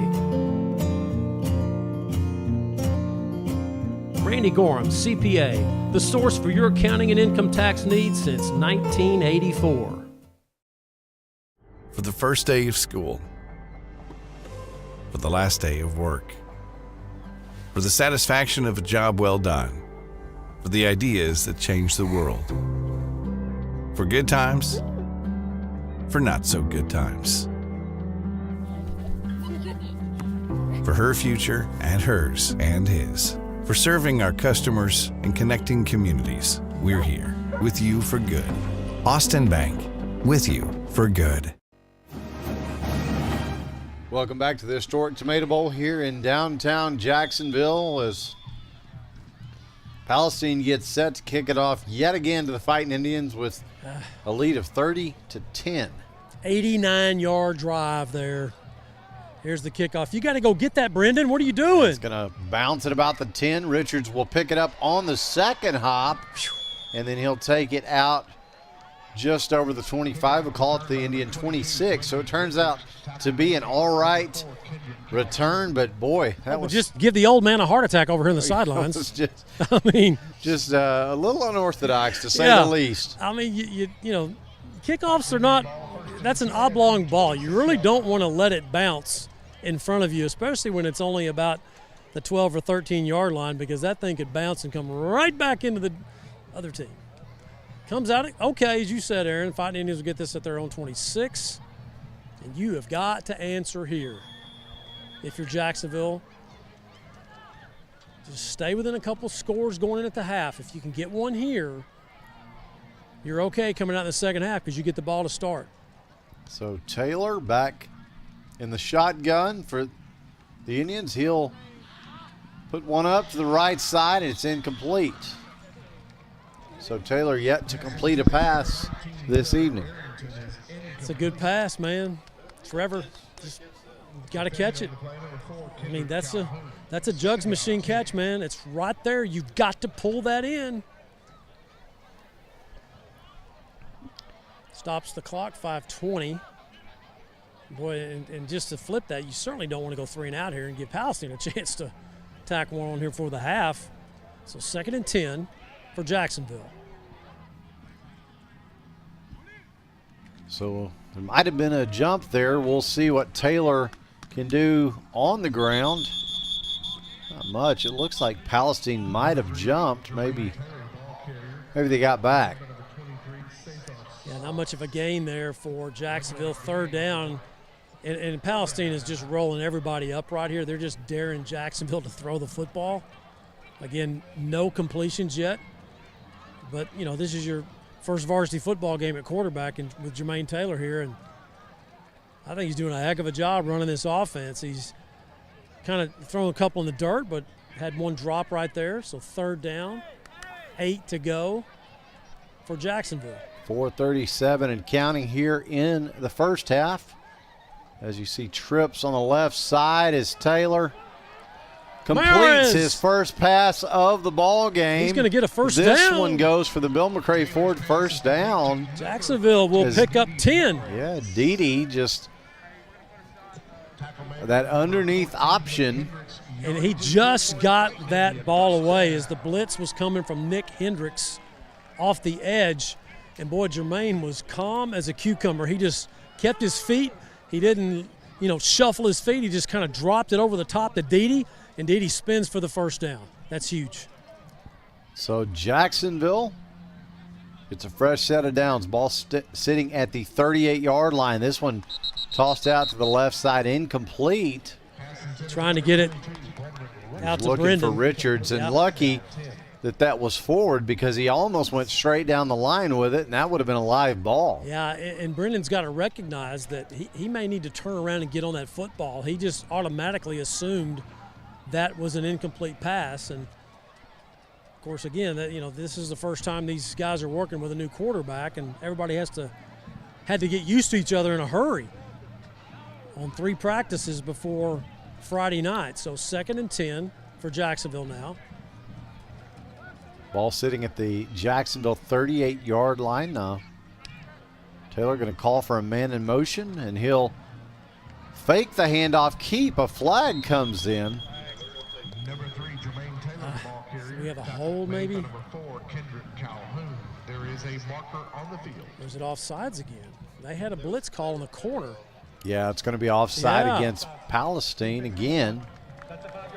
They're going to get Reese Hargers for his 3rd offsides. Boy, that's not a hat trick that you want. How about that for Mr. Hargers for Palestine, the senior?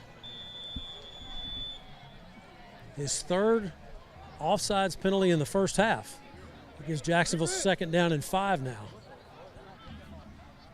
So they'll go with 3 receivers on the left side for Taylor. He'll look that way, set the screen up, and Brendan will nothing. Try to get something going. He's not able to stretch it. You got to get a block out there. Trevor Arrington, you got to get a block right there. That's what that play's designed for, is you've got to get that first block or Brendan is not going to go anywhere, and that's what happened. So it's 3rd down, no gain, 3rd and 5 for Jacksonville. 3:05 and counting here in the first half. Jacksonville looking to extend this drive, as they will be getting the ball to start the second half, so you would love to have some points here. Taylor gonna run. He's got lots of room to do it. He's got a Bill McRae Ford first down and more, and he's pushed out at about the Palestine 38-yard line, call it the 37. Well, coming into the ball game, I kind of felt like that this could be one of Jacksonville's better plays. It's like the Chapel Hill quarterback, Brisbane. Sometimes his best play is when he doesn't have anybody open downfield, and he just improvises. And he's such an athlete as Brisbane. He gets the yards. We saw that last week. Well, Jermaine Taylor, he's just the same kind of athlete. And you saw it right there. Nobody downfield, makes a nice decision, tucks the ball, gets the Jacksonville Bill McRae Ford first down. Stops the clock with 2:46 remaining. Football at the 44 now of Palestine. So now 4 seconds on the play clock. 3-2. Can the Indians go here? It looks like they took a little too much time, and that is one thing that you'll have to watch with Taylor coming over and getting the play, and they've done a really good job of it, Matt. Well, they have. I mean, that's okay. If that's the first time, that's a delay of game. If that's the first time that's happened with a brand new quarterback, the way Jacksonville is, working these sidelines with Jermaine coming over, as you said, Aaron, that's not bad. We'll take that all day long if you're Jacksonville. So that'll move it back 5, keep it 1st and 15. Well, you got to think, too, that as long as you're doing that, you're keeping the ball out of the hands of this potent Palestine offense. And so if you can just make sure you're watching the clock, then it's a good strategy. I think the game's being well managed by Jason McClendon, Jacksonville's offensive coordinator, and Jermaine. He's got trips right this time, does Jermaine. He's going to roll right and set his feet, throw. Catch that. And it's caught. How about that catch right there? Wow. How about Brendan Richards? Richards went down, got it. Off the turf. I tell you what, if this was a college or pro game, the offense would be running up to run a play right now. We'd have to see the replay for that one. But Richards takes it off the turf for the catch. Official makes the quick call. He said, yes, he did. Fighting Indians now with a 2nd and 3. Yeah, you'd definitely be trying to get that play in to beat the challenge, because that was close, but he certainly went down and got it. Uh-oh, busted play. Busted play, but that means Jermaine can run, and you may have Palestine offsides flag again. Flies on this near side. Unless you had 2 guys in motion here, maybe for Jacksonville. Let's see. We'll have a officials conference here, and then we'll get the call. So it's going to be procedure. Yeah, it's an illegal formation. They didn't have enough men on the line of scrimmage. You got to have 7 up there, and Jacksonville only had 6. So they give the 5 yards back after the Richards catch. So now 2nd and 7. Hey, step up and make a play. So the clock back on, 2:15 and counting here to the half. About 15 seconds and counting on the play clock. There's Taylor. Oh, the snap gets away from him, and he's just going to dive on it. So lose all of that progress back into Jacksonville territory, Matt. Yeah, and he really had enough space and time to scoop that up. He did. And, we got a cramp down here. What is this? Kenny Grant just went down. That'll stop the clock here. I'm not sure if this is one of those injuries. No, he really does have a cramp. But, yeah, he had time to pick that up, Aaron. Let's take a break here as they attend to senior Kenny Grant for Jacksonville. We'll be back after this short break. This is Fighting Indian Football on JISD Live. For the past 40 years, Swink Studio of Dance in Jacksonville has provided instruction in classical ballet, tap, jazz, hip-hop, and contemporary dance styles for students age 4 through high school. Select classes for adults and award-winning competition teams are also available. For more information or to enroll a student, contact the studio today and let's dance. Bill McRae Ford has been serving East Texans since 1976. They can help you find the best deal on a used car or if you're ready to purchase something new. Open Monday through Saturday. Bill McRae Ford. Come see us. And we are back ready to play here. 1:47 to go to the half. Big third down coming up for this Fighting Indian offense. Yeah, if you don't convert here and you have to punt, you're hoping that Jesus can pin them back. But Palestine has 2 timeouts. Yeah, the other maroon and white Wildcats. I did that earlier as well, Matt. 3rd and mile. Taylor drops back, sets. Going to take a deep shot. Got a flag. I think you got illegal linemen downfield. 2 of them. Yep. I think Jacksonville has got Calvin Boyd and Para downfield. The 2 sophomores. Shocker. Yep.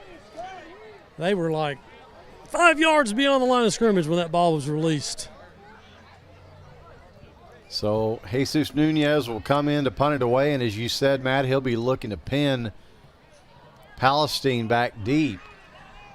They'll drop Kamari Gibson back, the former Jacksonville Fighting Indian, who had a punt return for a touchdown last year in this ball game at Palestine. So beware if you're Jacksonville. They call him Noopy. So Chewy will punt to Noopy. Oh, my goodness. Where's that? Look at that ball.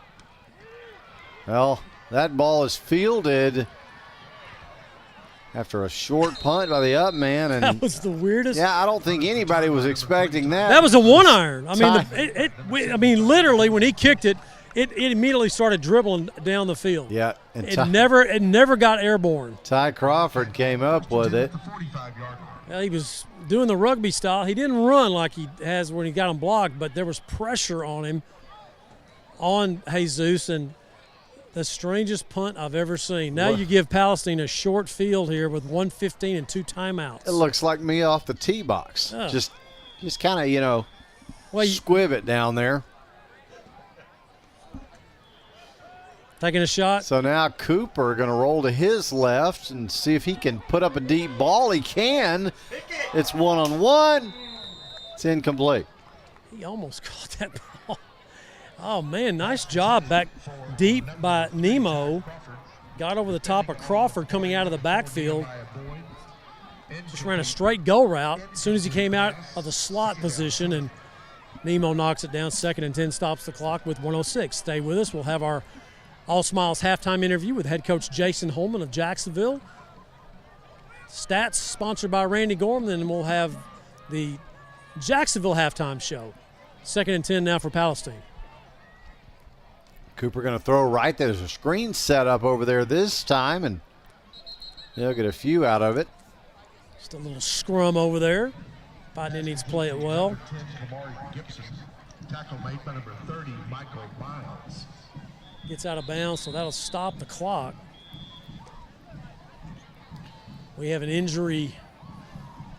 Looks like somebody for Jacksonville may be down. Jason Krause heads over. So we'll step away as the Indian gets some attention, and we'll come back after a short break. This is Fighting Indian Football on JISD Live. Headed the other direction with the dunk. Carmelo Claiborne with 22 seconds remaining. What a great play from Roberto Munoz. Wade with an opportunity, sends it to goal, and it is in. What a goal. Lauren Wade gets Jacksonville on the board. And so we are back here at the historic Tomato Bowl as 57 seconds to go to the half.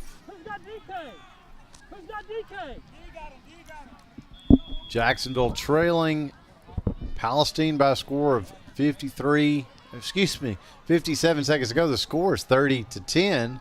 A lot of numbers up there, Aaron. A lot of numbers. And when you can only see a few of them because of the end zone camera.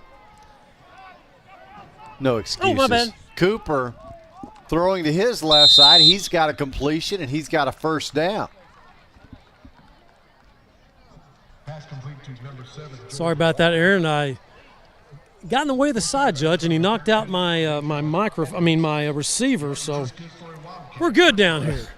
Almost made a nice form tackle on the referee. Just make sure you don't get ejected down there, Yeah, I'm Matt. not. I got out of his way. His arm just kind of caught my cord. So first down, Palestine on the catch on the Jacksonville sideline. Stops the clock, 51 seconds. This is my fear, Aaron. Palestine getting this late score here. Can you get a stop? Cooper under some pressure. He rolls right. He's going to set and fire. Let's see if they say he pulled it in before he went out of bounds. Yeah, to Noopy. Nope. How do you suppose you get the nickname Noopy? Man, I don't even want to know. I hear some nicknames for some of these guys, and I'm afraid to ask. I am afraid to ask. Jordan Dorsey, the outstanding junior, checking out of the game. He's been kind of gimpy the last couple of ball games. It was his shoulder. Now he's limping. And he has been a force on that defensive line for Jacksonville in 2023 in his first year on the varsity. So here's Palestine 2nd and 10 with the clock stopped at 42 seconds. So this time, nice on job. the left side, they'll Ty Lindsey take it to about the 29. Yeah, Lindsey with his first stop of the ball game. Wow, that's just a solid tackle by Ty Lindsey, the junior, getting some reps tonight at linebacker with so many guys injured for Jacksonville, and Lindsey makes a nice play. 3rd down and 5, and Palestine calls timeout with 34 seconds. Aaron, let's take a break. We'll take a short one and come back. This is Fighting Indian Football on JISD Live. Since 1953, Huber Glass Oil has been serving East Texans the finest automotive fuels and lubricants.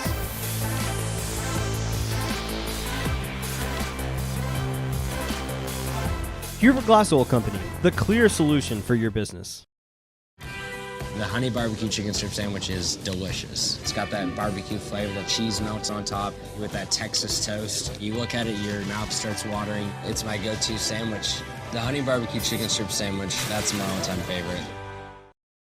I'm Matt Montgomery. For over 40 years, my business has helped people manage their money and organize their financial life. I'm a registered investment advisor with the state of Texas and chartered financial consultant. Whether you need portfolio management or comprehensive financial planning, I can help you. Call me for a free consultation. I think I'll have a consultation with Matt Montgomery right now, Matt. Hey, come on down. 3rd down Yep, and 10. pull up a chair. 3rd down and 10. Because we may need to get some help down here to get a stop on Palestine. That's right. 3rd down 5 for the Wildcats at the Jacksonville 32. Excuse me, 3rd and 5. Yeah, they didn't update that on the scoreboard. The handoff is to Crawford, though. He'll get the 5, and he'll get a whole lot more as he's down inside the Jacksonville 10. Man, that is an old school inside counter. Palestine with the first down, hurrying to the line of scrimmage. They want to keep that timeout. Now Jason Holman's calling timeout for Jacksonville. Yeah, they just need the time to get set. Well, I mean, Jacksonville. I know, Coach, break it up here. Oh, Devereaux, come on, son. Don't do that. Come on, Mr. Devereaux, come over here. Of course. He's got his hands up. He said, I didn't do anything. Yeah, Palestine with, as we talked about in pregame, a lot of personal fouls. Yeah, a lot. In was it last week's? Well, last week was their bye week, but I guess their last ball game. Yeah, against Chapel Hill. Hey, it looked like Coy Cooper, the sophomore quarterback for Palestine, was going to spike that ball, but Jason Holman was sprinting down the sideline, showing some of that former linebacker speed here in Jacksonville to get the timeout. But, you know, I mean, you got to do that because you don't know that Cooper's going to spike that ball. And as soon as Jason Holman called the timeout, snap came, boom, he spikes it. But you don't know that, so it's a good timeout. I mean, it's a risk you have to take. It's sort of a gamble you have to take because if he doesn't spike it, then you end up with a scoring play on you that you're not set for defensively. Yep. Then obviously it doesn't look good from that standpoint. So and you can't take these timeouts with you. Yeah, Go ahead that's and right. use it. Good job by Coach Holman getting the timeout. First down and goal now for the Wildcats. How many times have we seen them convert 3rd and 4th down tonight? I think that's the 4th third down conversion, and they've got a 4th down conversion. Yeah, they've really been able to extend these drives, and they really paid off. Cooper going to throw this one up into the end zone. Coach Holman wants a push-off on Nemo as Noopy, Kamari Gibson, gets the catch from 9. Of course, the former Fighting Indian scores at Tomato Bowl. Yeah, he felt it was a push by Kamari Gibson on Nemo. He's got a case, too, because there was a lot of separation there at the end that Nemo was all over Gibson. All of a sudden, Nemo is 3 yards away from him. No call. Score for Palestine. So now the extra point attempt, which is brought to you by our friends at Neighbors Coffee. The snap is good. The hold is good. The kick is also good. So 19 seconds to go here until halftime. The score now, Palestine 37, Jacksonville 10. We'll take a short break and come back. This is Fighting Indian Football on JISD Live. For the first day of school, for the last day of work, for the satisfaction of a job well done, for the ideas that change the world, for good times, for not so good times, for her future and hers and his, for serving our customers and connecting communities. We're here with you for good. Austin Bank, with you for good.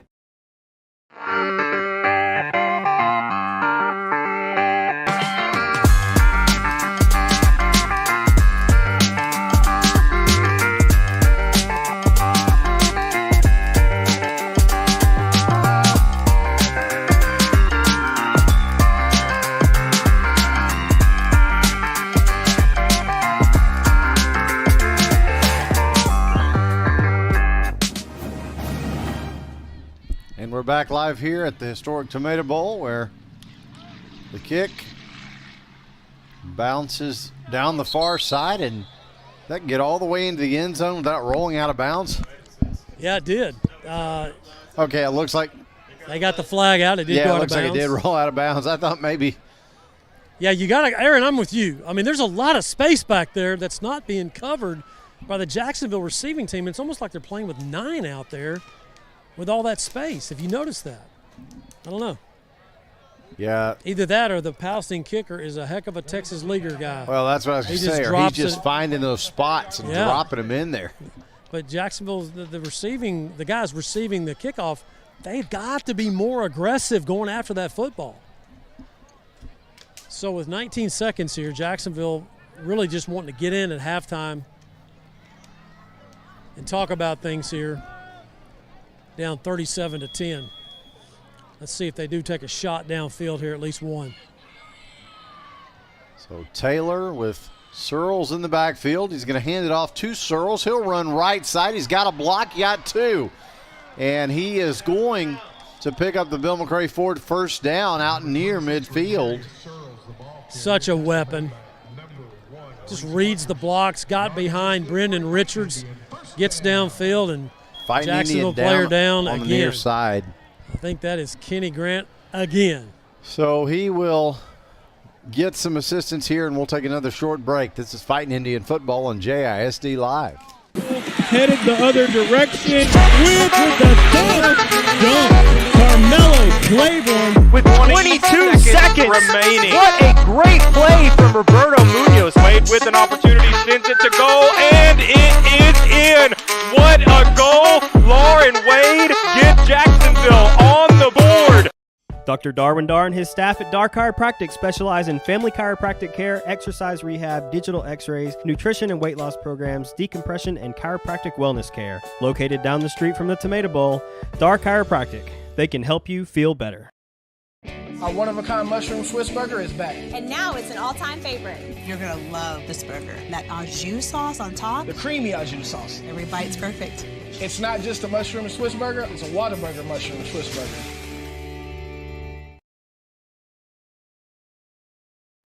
As ETMC joins the UT Health family, we're bringing a new vision of healthcare to East Texas. where the brightest minds in academics and medicine work together to treat the most complex health challenges and improve lives, where access to world-class medicine and cutting-edge technology will bring health, hope, and a brighter tomorrow. We are UT Health East Texas, advancing healthcare together. When life throws you a curveball, give it to the guy who can knock it out of the park. A high drive to right, sending Ludwig back.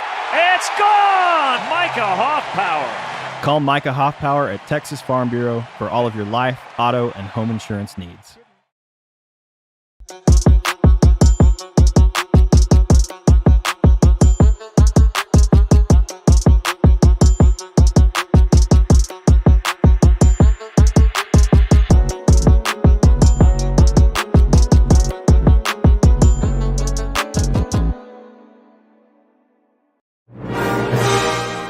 For the past 40 years, Swink Studio of Dance in Jacksonville has provided instruction in classical ballet, tap, jazz, hip-hop, and contemporary dance styles for students age 4 through high school. Select classes for adults and award-winning competition teams are also available. For more information or to enroll a student, contact the studio today and let's dance.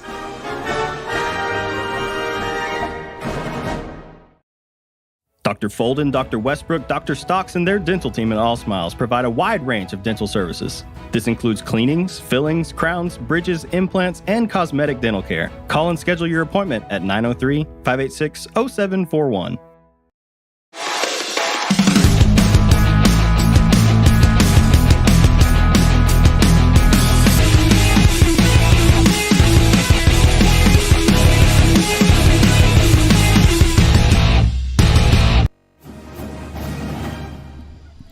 And we're back to play here at the historic Tomato Bowl. 10 seconds to go here in the first half.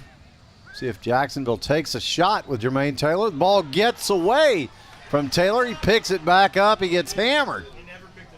Not sure he ever got control of it. He did, yeah. And it was number 60, Calvin Boyd, the sophomore, getting the fumble recovery.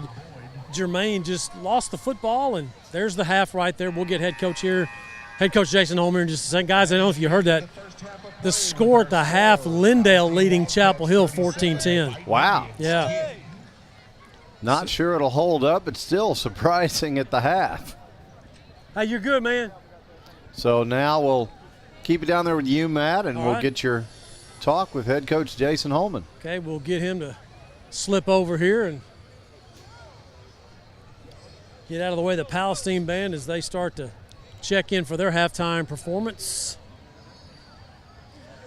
Coach, you had a chance to keep it to a couple of scores. They got that last score right there. That was tough, but you can move. You're moving the ball on them. I mean, Jermaine's doing a nice job. It's just not getting stops. Yeah, we got to get some stops. Of course, we had a key turnover in the kicking game that gave them back-to-back possessions to start the game, and then we stole a possession and couldn't make good on it. So we got to take advantage of opportunity. Coach, what are they doing offensively? I mean, that wing T is. You're doing a nice job between the tackles. It looks like it's those getting on the edge ones again. Well, I mean, it's one of those things that, the game speed is going to be a lot faster than what you practice. You can't fully simulate exactly what they do. We've got to stay true to our keys and stick with them longer because things happen like that. And if you're, dismissive of them, then you miss it altogether. So a few times we've misread, a couple times we've been in position and didn't make tackles, and we got to do that. Ability to move the ball, I mean, you've shown that you can do that with Jermaine. Yeah, Jermaine's doing a good job. Step in for first 3 days of practice, stepping at quarterbacks, first attempt doing a good job. We got to make good on opportunities. We got to score when we get opportunities down in the red zone. Coach, thanks. Thank you. Head coach Jason Holman on the All Smiles halftime interview. Guys, I'll send it back to you. Sounds good, Matt. We'll get turned around here. I'll let you guys have it, and I'll be back. All right. Oh yeah, I tell you what, before we get turned around, it's halftime, and of course that means, as Todd reminded me, it is time to ask the Indians.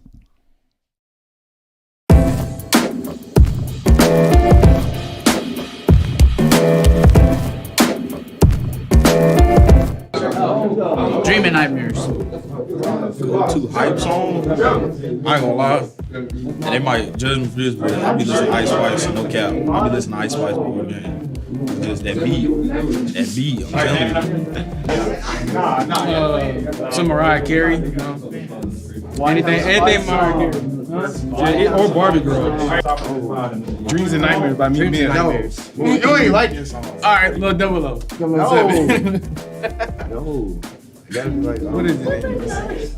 I ain't gonna lie, like.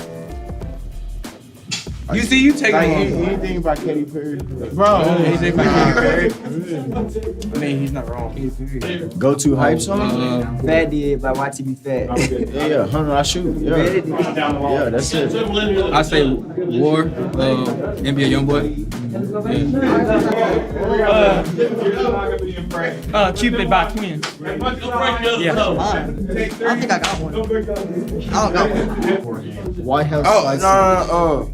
Creeping Late Night by J. Breezy. White House Fights Cupid.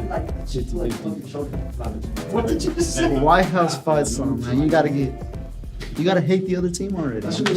You hate them enough. Well, that was one of the more fun Ask the Indians that we've had so far. That one was pretty good. Guys, before we dive into these first half stats, I got to ask you, what would your pregame hype song be? And if you had to get pumped up for one game, let's start with Todd. Todd, what would your pregame hype song be? I think the one we listened to was "We Are the Champions." Okay.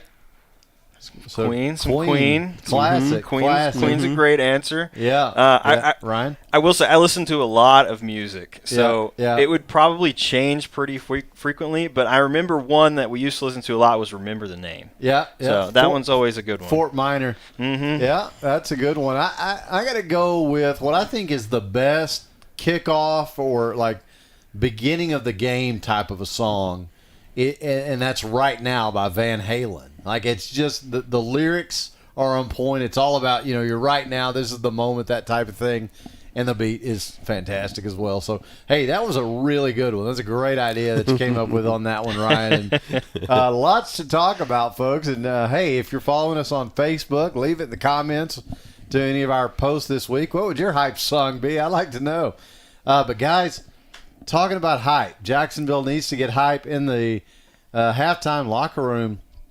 Because just came out a little bit flat and find themselves down 37-10 here. This is our first half stats brought to you by Randy Gorham CPA. And unfortunately, guys, again, Jacksonville on the kind of the short end of getting the short end of the stick, so to speak, statistically, Ty. We are, and just like Coach Holman was just saying, the turnover on that first special teams play kickoff really put us in a hole.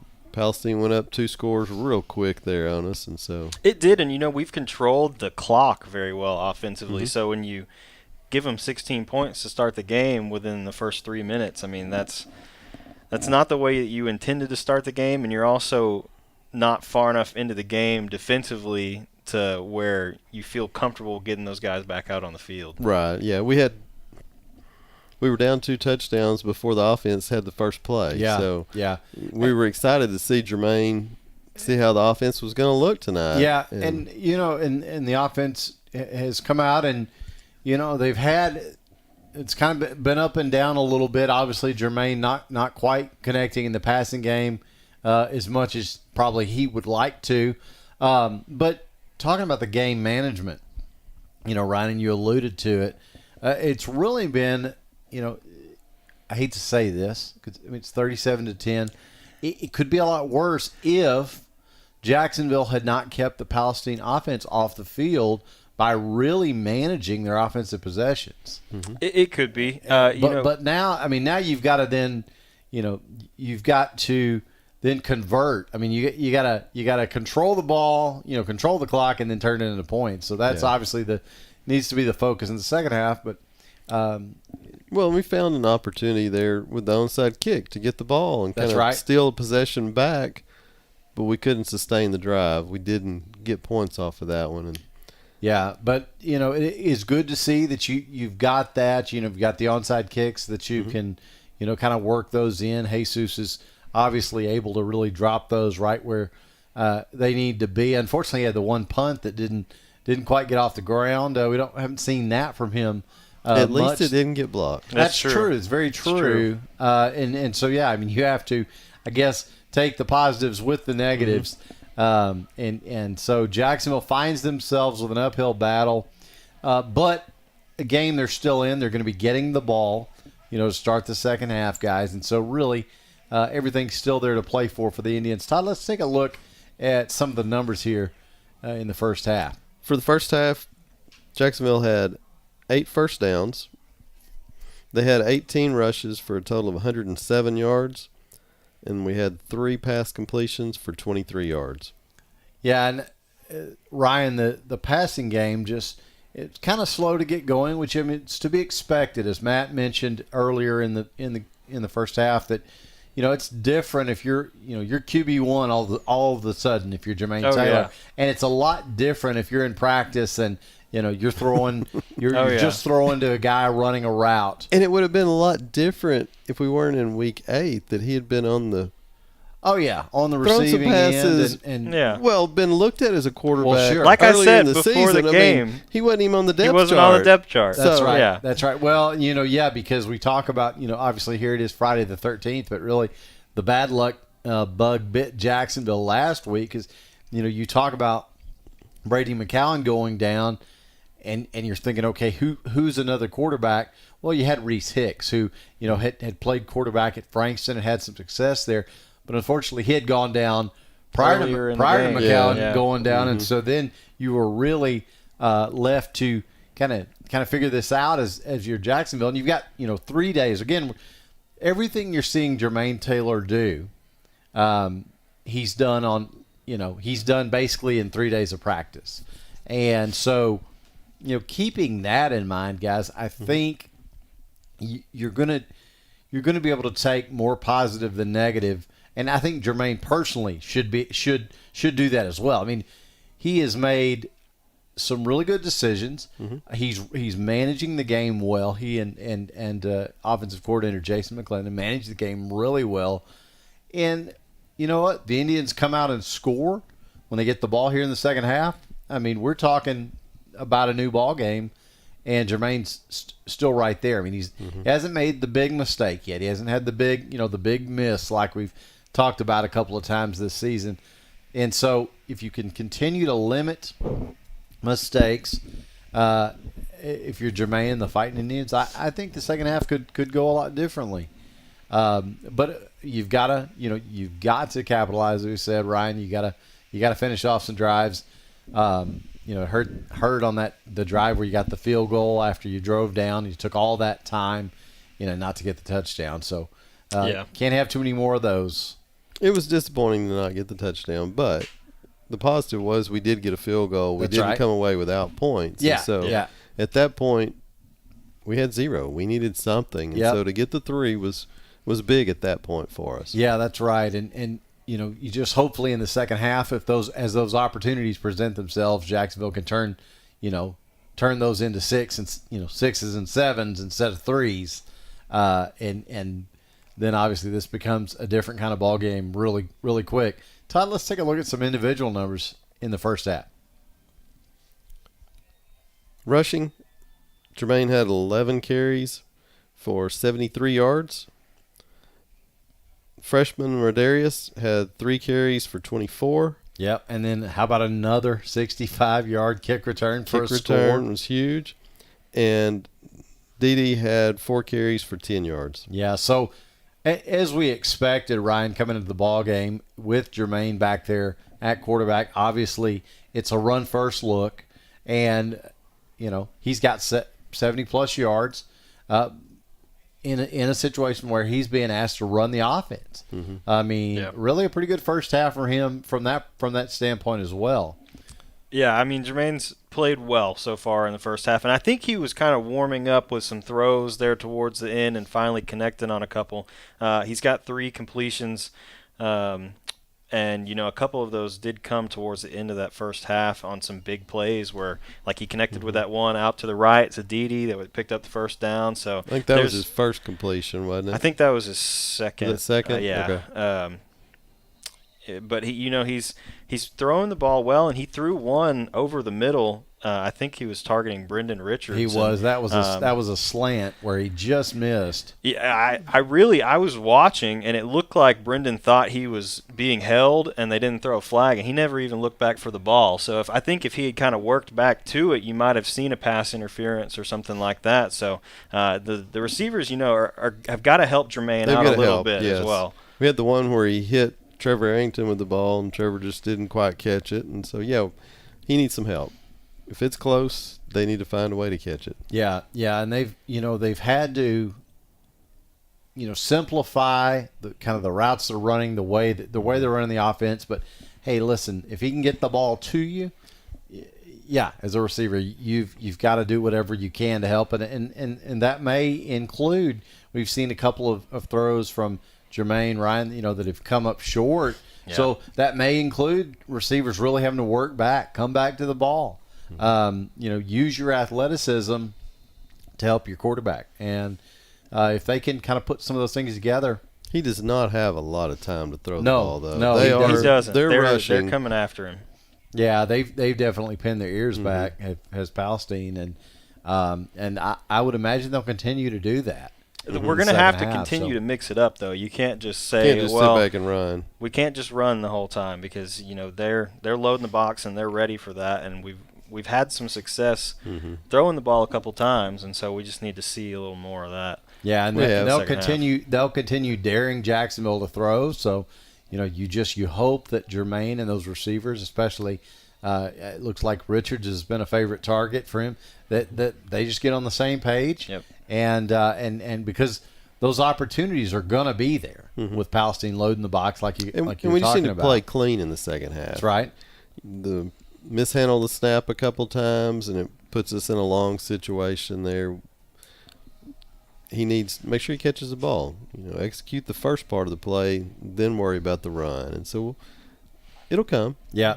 Well, and you've seen, too, some snaps that have gotten away from Jermaine because you've got so many different things that he's thinking about that he hasn't not used to it. Not used to having to do that. And so you're trying to sort of have all these moving parts, and then there's the basics of fielding the snap, but catch the ball. It's easier said than done when there's a blitz coming. You've got to look and see what your coverages what the coverages look like. All these things that Jermaine doesn't do every week and he hasn't done in practice.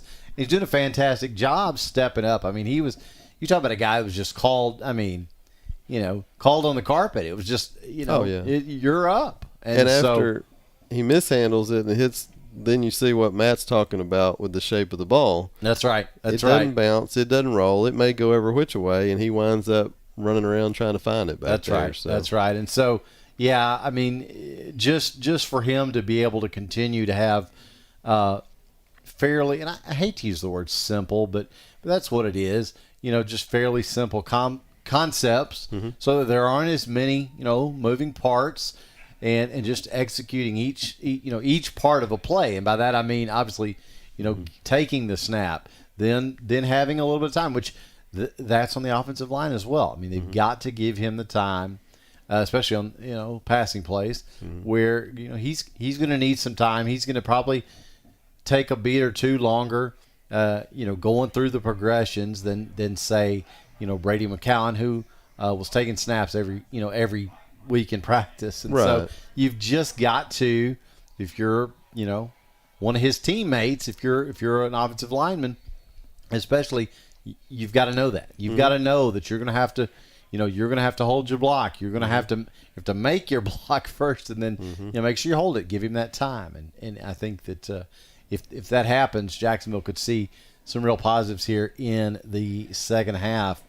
And, of course, they'll be getting the ball, as we said. So maybe we can see another Darius Searles touchdown. Yeah, I mean, that would be electric. I don't think they will, but if they line up, because they clearly lined up like they were kicking it to him when he returned it. So if they line up, I mean, the coaches have just got to have a heads-up play that's like, Searles, switch. You sneak him in there. You put him wherever he needs to be. Well, we'd like to thank Randy Gorham for sponsoring our first half stats. Randy, of course, your hometown CPA since 1984, also the mayor of Jacksonville. We had an opportunity to speak with Randy a few weeks ago here in our pregame, and so we really do want to extend our appreciation to him for all of his support of Jacksonville athletics. And Todd, thanks for coming along, bringing us the first half stats. And now we have the award-winning Cherokee Charmers taking the field, and so that means it's time to send it down to Matt. Matt. Thank you, Aaron. Cherokee Charmers now being introduced. Let's listen to the PA. Sergeant Ada Pacheco. Sergeant and Chaplain Rebecca Orr. Head Sergeant Alyssa Nance. Charmer officers from left to right are First Lieutenant Mia Sanchez. Junior Lieutenant Anna Sanford. Junior Lieutenant Krishley Bonzukin. And in the center, Captain Andrea Hernandez. This week's Charmer of the Week is Shelby Fiscal.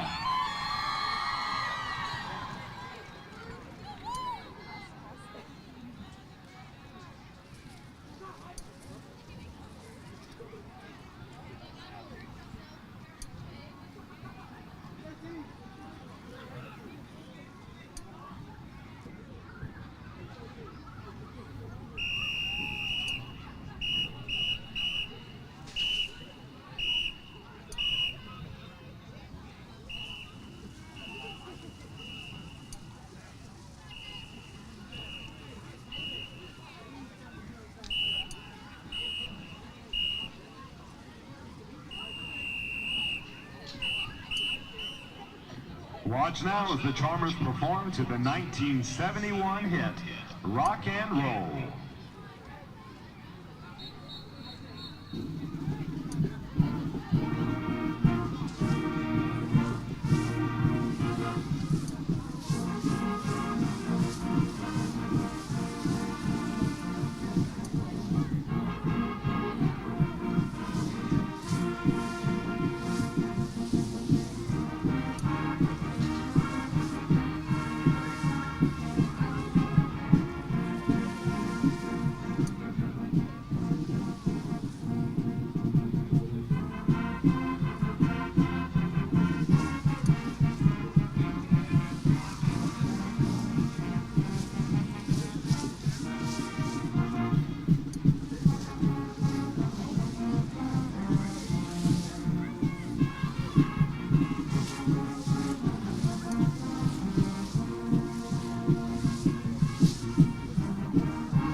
The Charmers are under the direction of Maddie Montgomery and Tiffany Alexander. Ladies and gentlemen, the award-winning Cherokee Charmers.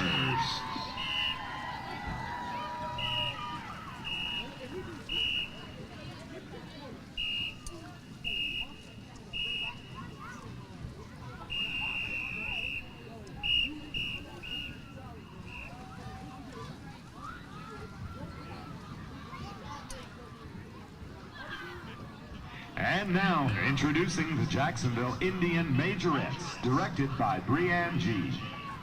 Officers are Junior Lieutenant Angeles Grimaldo, Junior Lieutenant Alyssa Wright, First Lieutenant Juliana Salazar, and your captain, Natalie Joseph. Twirler of the week is Jessica Sims. Watch now as the twirlers perform to the Led Zeppelin classic, Rock and Roll.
Kickoff return.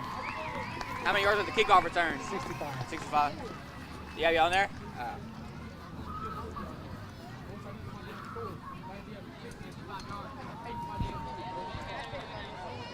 Jacksonville Majorettes concluding their halftime performance. Now the Jacksonville High School Band under director Donnie Barrier with their halftime performance here at Tomato Bowl. We're at halftime. You're watching the Whataburger halftime report.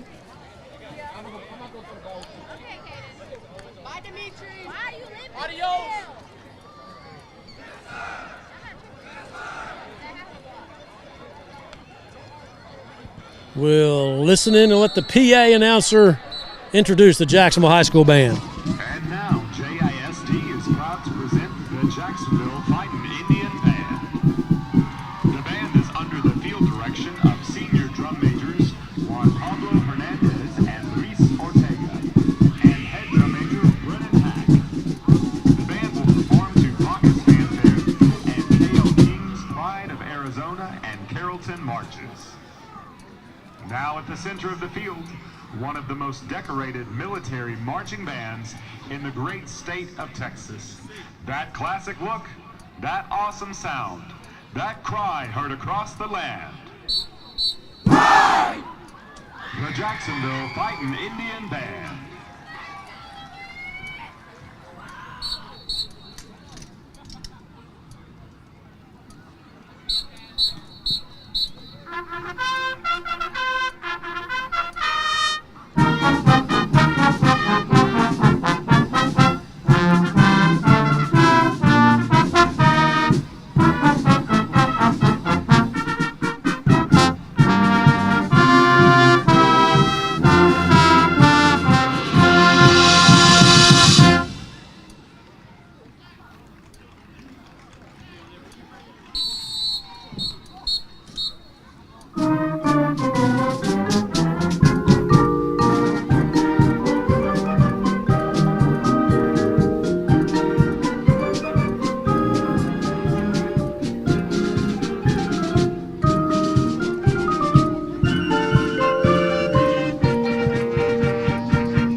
Indian band is under What another outstanding job by the Jacksonville High School band.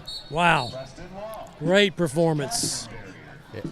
And Matt, we need to remind our viewers that this week is marching contest, and boy, I'll tell you what, the Fighting Indian Band is in contest form. They are ready to go. Boy, I confess I don't know a lot about marching bands, but if there's anybody better than that, I'd like to see them. That was a great performance. By the way, Aaron, I should have worn my bell bottoms tonight and my Fu Manchu mustache. That band played Led Zeppelin's Rock and Roll from '71. It's like riding in your car to a road game. I mean, where am I? That is awesome. That's great. Yeah, man, that's my time, baby. And they did a great job. Hey, let's look at some scores here at the half. That we already mentioned that one surprise at halftime, Lindale leading Chapel Hill, the number 1 team in the state, 14-10. Lindale is where Jacksonville is headed in a couple of weeks after their bye week. Matt, do you have the update in that game? Oh, wait a minute. Hang on. I need to update my phone. That is now a 28-10 ball game. Wow. Lindale up 28-10. Man, oh, man. Look, I'm not surprised. I'm not shocked. As I said last week, and even though, Jacksonville got smoked by Chapel Hill, we know that. Chapel Hill has some serious kinks in their secondary. And I'm sure that they took advantage of that tonight, up 28-10. But just looking at some of the chat room posts, it's really been the opposite of that. I'm not right on that. I'm seeing a lot of running game by Lindale, controlling the football. Also of interest, scrolling down here at the half, Kilgore leading Henderson 30-10. So there's the District 9 4A Division I scores. Here comes the Fighting Indians. The Indians will be getting the ball to begin the second half, and Matt, you score on this drive, and it's a new ball game. Well, that's why you take the opening kickoff, you can set the tone.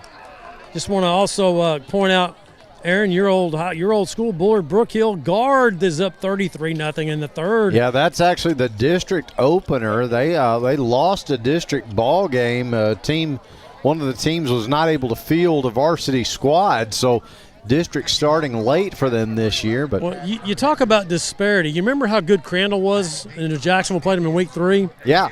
They're losing at the half right now to Lucas Lovejoy, 62-0. Whoa. How does that happen with those kind of athletes that Crandall has? Lucas Lovejoy, league playing the SEC with that kind of score right there. That's crazy. All right, we're set to go. Second half, Jacksonville, Palestine. Wildcats up 37-10. Jacksonville getting the football. Here's Aaron Swain. Kick is on the way and fielded by, actually it's going to get through the deep man. They blew up the up man, Searles. They were expecting him to get the ball. I don't know. Not quite sure the thought there, except that you've seen him take it 65 yards to the house. Well, they definitely kicked it deep to Zeke and doesn't get the great return right there. He gets it only up to the 15. So Palestine with great kickoff coverage, setting the tone so far on the opening kickoff. Can Jacksonville's offense respond here? So Jermaine Taylor will lead the tribe back out. He'll be joined in the backfield by Didi Mares.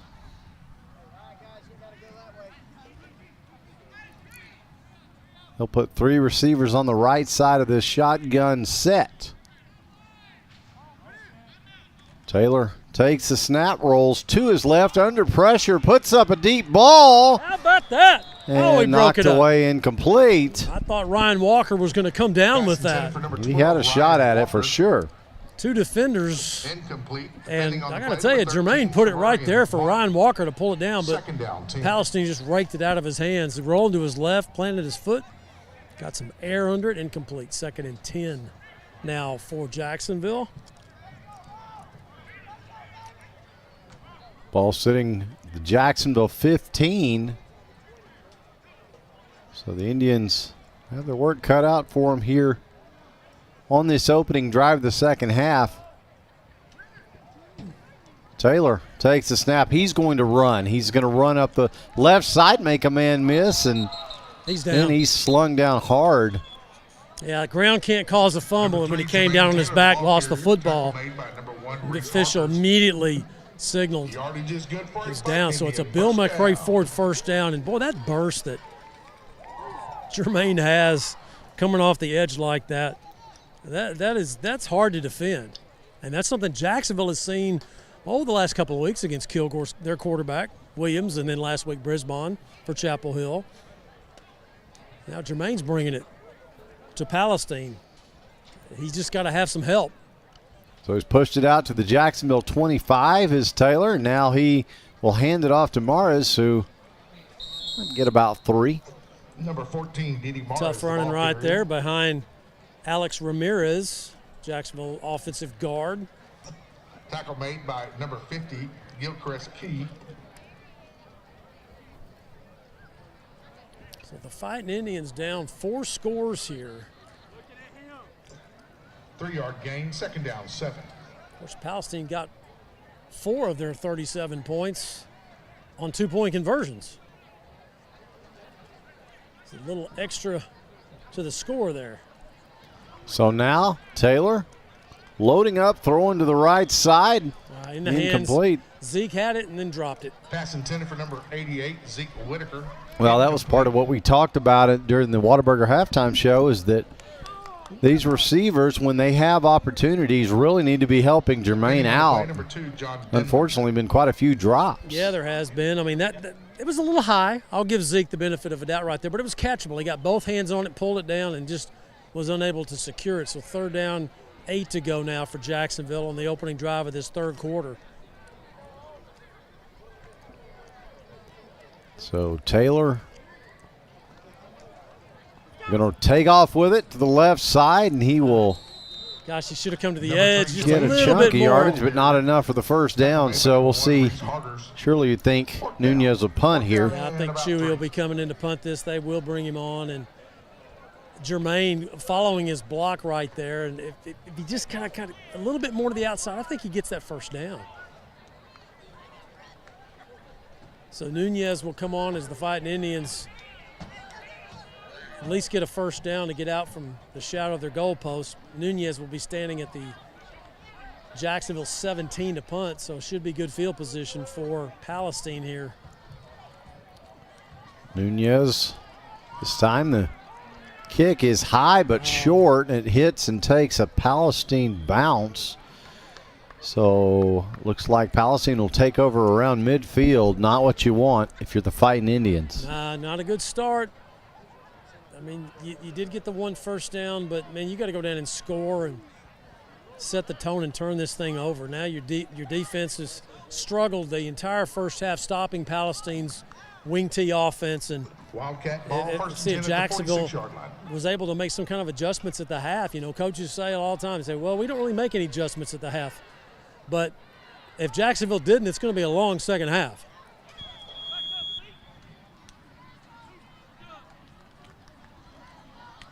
So now a handoff straight ahead, nothing doing, is Michael Miles, who missed a few games with injury, but he's been back now the last couple of weeks, and he makes his presence known right there. He hits Walker in the backfield for a loss of 2. 1 yard loss on the play. Nice job by Miles. Second down, 11. Getting in the gap right there. Once he saw the opening, he took it. 2nd and 11 now, 2nd and 12, I should say, for Palestine. So we go under 9 minutes here in the 3rd quarter. Palestine leading Jacksonville 37-10. Ball sitting at the Jacksonville 47-yard line. There it is, inside counter. Can't stop it. The Wildcats are going to tally again. He stepped out of bounds. Oh, he did. I don't know why. He had the angle. Would have been a 47-yard touchdown run, but we may be bringing this one back. Yep. Officials are now forced out of bounds by number 9, Elijah Thompson. Talking at midfield or just inside the 50. As the Wildcats marked out of bounds at the 11, but let's see the call. I didn't see the flag on the other side of the field, but it's going to go against Palestine for holding. Offense, number 55. And that may be why he took it almost 47 yards for the score. But, Aaron, I'll tell you, that inside counter, the Fighting Indians have just been completely fooled by that all night long. You know, they get you going one way, and then here comes the guy, the wingman, takes it inside. It's not a reverse. The quarterback is not facing the other way. He's handing the ball inside toward the defense, and it's just an inside, and the left guard's counter blocking, loading down, goes right off that block. And hey, Matt, I got a fourth quarter update for you. Lindale 35, Chapel Hill 10. What a spanking by Lindale. Wow. On the number 1 team in the state. And so now, left side running. There it is again. Is the counter. Crawford. Same player. He'll get out near the Jacksonville 40. Number 3, Ty Crawford, the ball. Yeah, definitely a tackle made by number 6. Could be a program-defining win for Lindale if they can finish that one off. No doubt. Of course, Jacksonville will see them in 2 weeks. And see, Kilgore spanked Lindale last week. I mean, that game was close until the middle of the third quarter, and then I think that Kilgore ended up pulling away 56-24 final there, Kilgore over Lindale, but not tonight for Lindale. They're smoking Chapel Hill. Handoff this time, straight ahead, first down yardage. Out to the Jacksonville 38 goes Walker. Yeah, better defense right there by Jacksonville, filling the gaps, closing it down some in between the tackles. Now they just got to fix those edges. Palestine does pick up a first down. Fast-moving third quarter, already 7:20 and counting in this third quarter. Of course, that Lindale-Chapel Hill game is moving faster than this game, and that must be a lot of running in that game as well. We'll go down near the 7-minute mark here in this third quarter as Cooper drops back to pass. He's going to heave this one up into the end zone. Got his man. Noopy. Touchdown, Gibson. Complete to number 10, Kamari Gibson for a Wildcat. 39 yards. Well, the former Fighting Indian logs his second touchdown here at Tomato Bowl tonight. He just out-physicaled Nemo right there. It's a mismatch. I mean, Nemo's about 5'9", and Kamari just went up right over the top of him and just pulled it down, and Nemo was right there. I mean, he was face guarding right there, and then Noopy just reached up over the top of him and pulled it down. So now here's the extra point attempt brought to you by our friends at Neighbors Coffee. Kick is on the way, and it is good. So with 6:55 to go in the third quarter, our score now, Palestine 44, Jacksonville 10. We'll take a short break and come back. This is Fighting Indian Football on JISD Live. Dr. Folden, Dr. Westbrook, Dr. Stocks, and their dental team at All Smiles provide a wide range of dental services. This includes cleanings, fillings, crowns, bridges, implants, and cosmetic dental care. Call and schedule your appointment at 903-586-0741.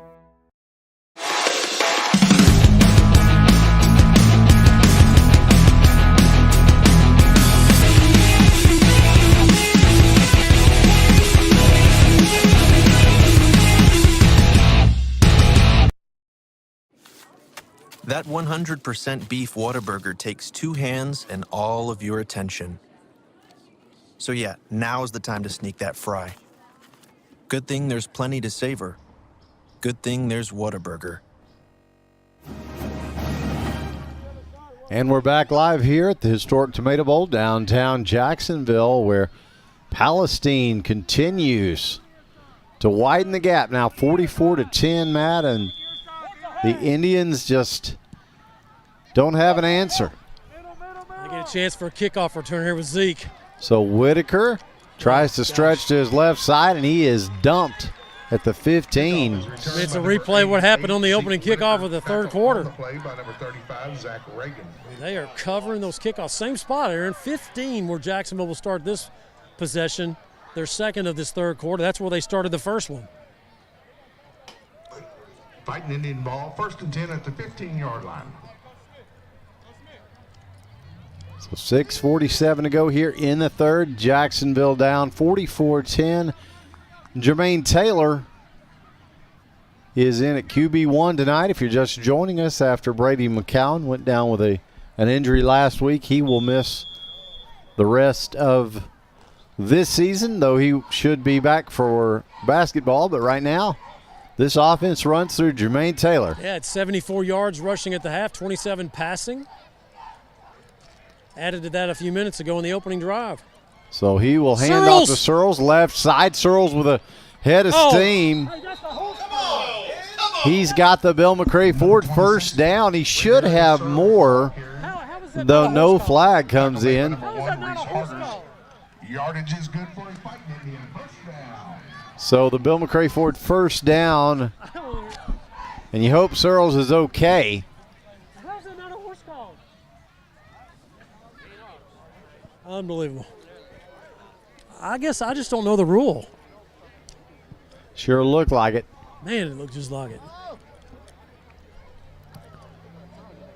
So Searles will stay in with Taylor. There'll be 2 Indian receivers on the left side and, on the right side, 1 on the left side. As Taylor going to keep and has to kind of make something out of nothing there. Searles went the wrong way. Yeah, he sure did. It was kind of a broken play. And I say that. Maybe Jermaine did. But Searles is pointing at himself right now, talking to Coach Bakari Lewis on the sideline, saying, yep, that's me. I went the wrong way. But Jermaine does what he does. He gets 3 out of it, 2nd and 7.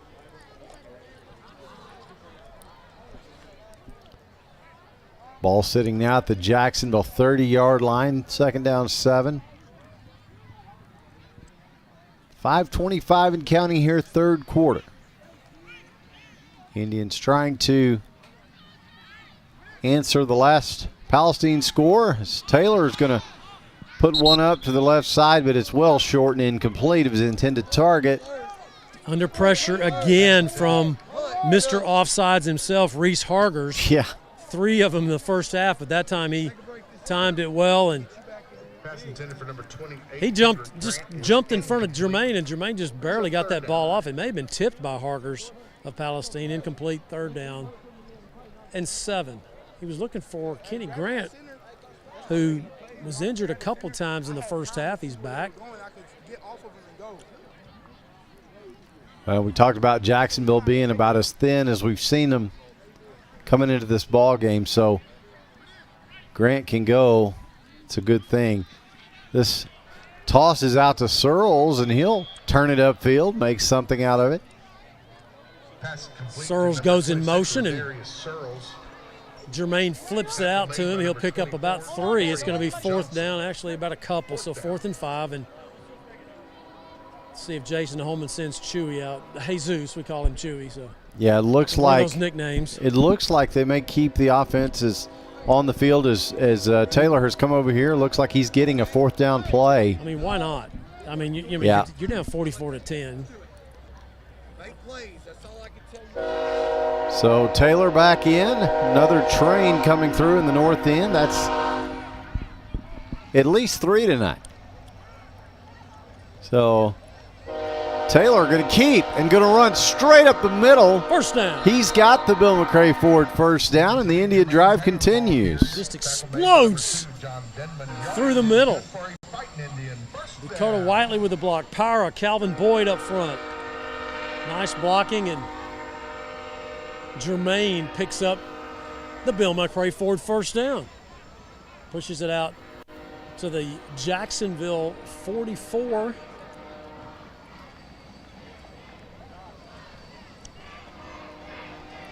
.345 and counting here. 3rd quarter as Taylor comes back in with the play. Only about 7 seconds on the play clock here, so see if they can go in time. They do. So Taylor going to load up and fire over the middle. Incomplete. Man. Oh, my goodness. Jermaine's doing his part. He's just not getting any help at all. I mean, yes, that was a little bit behind your receiver, Brendan Richards, right there, but it hits you in the hands. You got to catch that. I mean, he delivered the ball to you. Incomplete, 2nd and 10.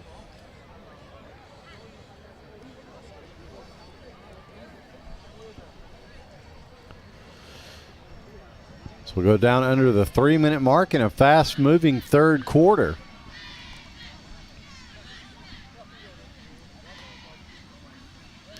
in an overall fast-moving ball game as well. Taylor got room to run. Got a Bill McCray forward, first down. He's got a whole lot more, and he's down inside the Palestine 30. That is so germane right there. I mean, he gets past the second level, and then he just accelerates.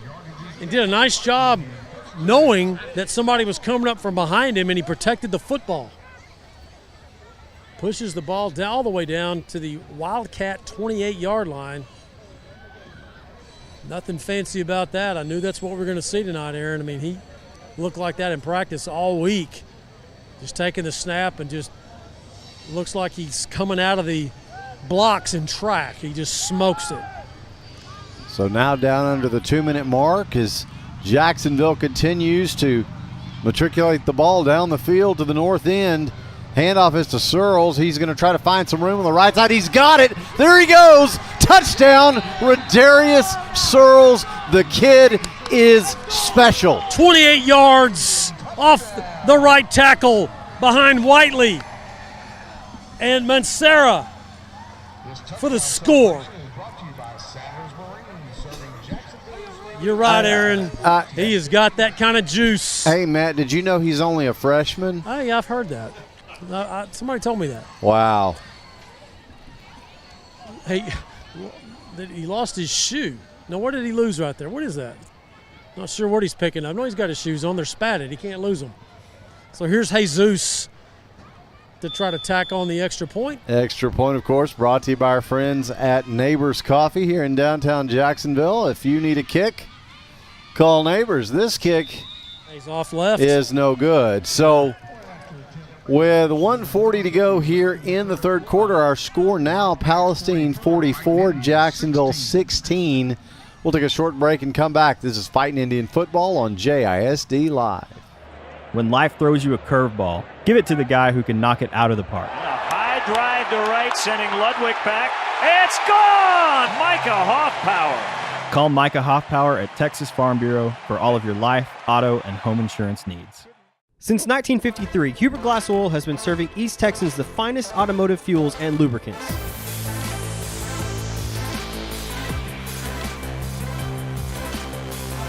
Hubert Glass Oil Company, the clear solution for your business.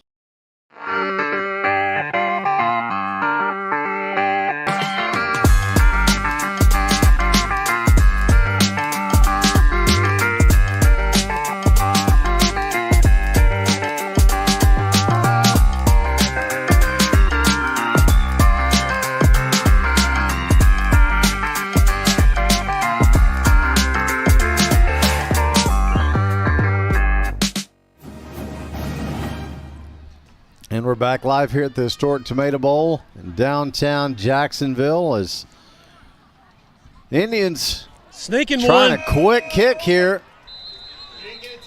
Didn't get it 10 yards.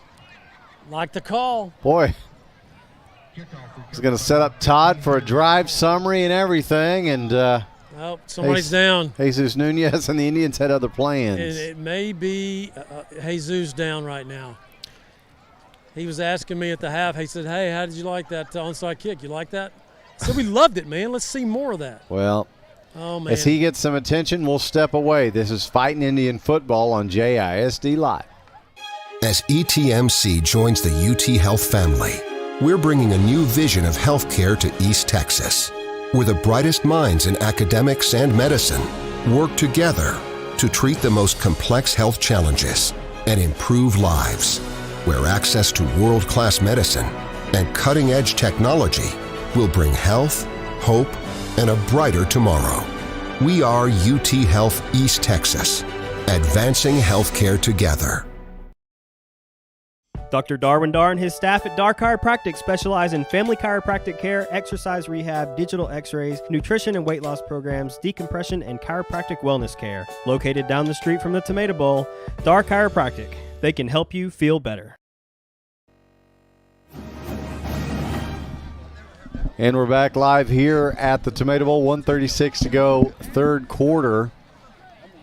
So Jacksonville tried to sneak the onside attempt there. Unfortunately, weren't able to get it to go 10 yards. The good news, though, is that Jesus Nunez popped up and made it off the field, ran off the field under his own power, so that's good to see. No doubt. So Palestine with a short field here after Jacksonville doesn't get the the onside kick. Here's a new runner for Palestine. And he will make his way to about the 42. We'll spot the number. That is number 33. Cannon Fussell. Cannon Fussell. He's a junior. They got some cool names. Wasn't Fussell the name of the goalie for Palestine when they went to the state tournament in soccer? I think you may be right. Yeah, I think Ryan might know that. Fussell. He was good. I remember that. So now, I don't think that's him, though. 2nd down and 7. Could be his brother. 52 seconds and counting here in the third. Handoff this time to the left side. This time Jacksonville plugs it up. Nice job there by DK coming in and stuffing it up. He's had quite a good game. And Gaskin also coming in. Yeah, he is. He's doing a nice job. DK, he's made a few tackles now. He's had a pass breakup. Yeah. I think he got shoved off on the first touchdown by Kamari Gibson. He did. They didn't call it. So with the game clock at 12 seconds, Palestine does not have to snap it again here in the third. And so they won't. And so that will do it. After 3 here at the Tomato Bowl, the score, Palestine 44 and Jacksonville 16. We'll take a short break as they switch ends, and we'll come back. This is Fighting Indian Football on JISD Live. Gene Brumlow, class of 66, and his daughter Ann Farmer proudly support Jacksonville athletics. Come on over to the South Jackson Dairy Queen and get one of their world-famous blizzards. Dairy Queen, where happy tastes good. Tonight's game statistics are sponsored by Randy Gorham, CPA. Randy Gorham, CPA, the source for your accounting and income tax needs since 1984. For the first day of school, for the last day of work, for the satisfaction of a job well done, for the ideas that change the world, for good times, for not so good times, for her future and hers and his. For serving our customers and connecting communities, we're here with you for good. Austin Bank, with you for good.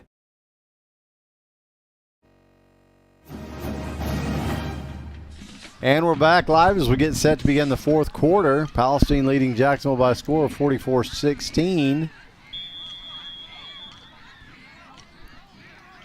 Ball sitting at the Jacksonville 40-yard line. And the run is to the right side. Lots of room out there.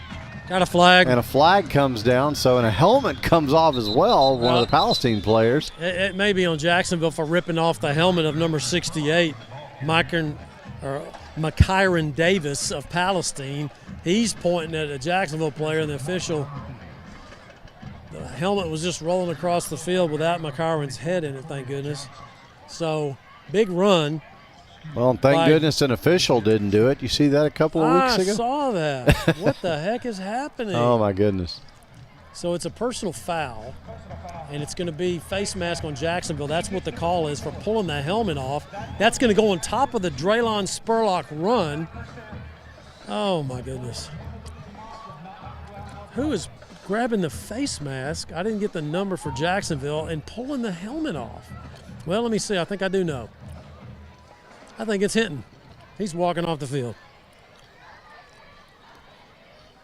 So there you go. So after the penalty, Palestine has the ball all the way down the Jacksonville 12-yard line. And they are set to run it again right up the middle. Down to about the 7 goes Cannon Fussell. Fussell. Yep. Chip Not sure how you say that. Chip Pittman said Fussell. I'm going to go with Chip, and we could both be wrong. Who knows? Okay, there you go. I just remember that goalie that Jackson. Remember the great was that was the regional final. Yep. Against Palestine. That's and right. That goalie just stopped everything Jacksonville threw at the goal. I think his name was Fussell. So now another run straight up the middle, and this time it's Fussell for the another score.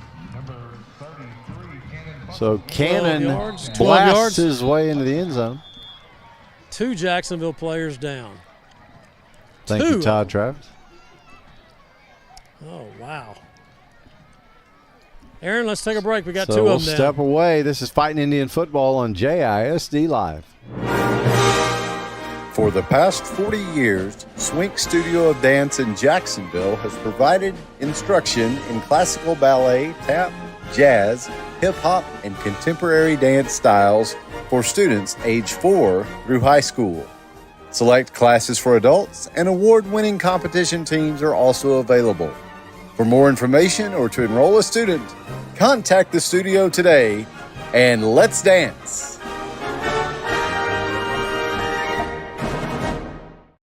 Bill McRae Ford has been serving East Texans since 1976. They can help you find the best deal on a used car or if you're ready to purchase something new. Open Monday through Saturday. Bill McRae Ford. Come see us. Headed the other direction with the dunk. Carmelo Claiborne with 22 seconds remaining. What a great play from Roberto Munoz. Wade with an opportunity, sends it to goal, and it is in. What a goal. Lauren Wade gets Jacksonville on the board. Bill McRae Ford has been serving East Texans since 1976. They can help you find the best deal on a used car or if you're ready to purchase something new. Open Monday through Saturday. Bill McRae Ford. And we're back as Palestine lined up for the extra point to add their 51st point of the night as the kick is up and good. The extra point brought to you by our friends at Neighbors Coffee. And so 9:35, the clock is running. So score now, Palestine 51, Jacksonville 16, and we have reached running clock territory, Matt. Yep, second week in a row. Not good. Well, when you shoot out 31 varsity players, you're so thin. You're missing 5 starters on defense. Just a Brady McCown on offense. Basically, everybody else. No, Jaden Boyd too. He played some offense. Hicks had played a little bit of offense, but I think the decision had already been made that he was primarily going to play defense at this point in the season. Yeah, that's true. That is true. So now it's about pride. If you're Jacksonville, I mean, get the ball right here, push one in, break 20. And you go into the bye week and heal up. I would say get as many guys healthy as you can. We know, unfortunately, a few of these guys for sure that will not be coming back. Brady's out, Reese is out for sure. We know that, but you'll get Jaden Boyd back. You'll get Dublin's back, special teams guy. You may get an offensive lineman back. So now the kick will chase. Return man back inside the 5. Not a problem for this guy. And a flag. Searles is out over the 30, 32. Deshaun Edwards. Check that Edwards. Yeah, Edwards with the junior with a nice run back of about 25 yards, but let's see the flag here. Typically it's a push in the back or a hold by the receiving team on the kickoff, so let's see the call here.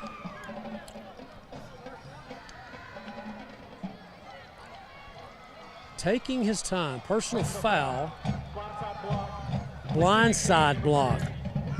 Yeah, they did away with that ear hole block that so many, back in the day everybody did, where you just kind of slide it to somebody doesn't see and you stick that face mask in their ear hole. You can't do that anymore. So Jacksonville gets the blindside block, and they'll move it back.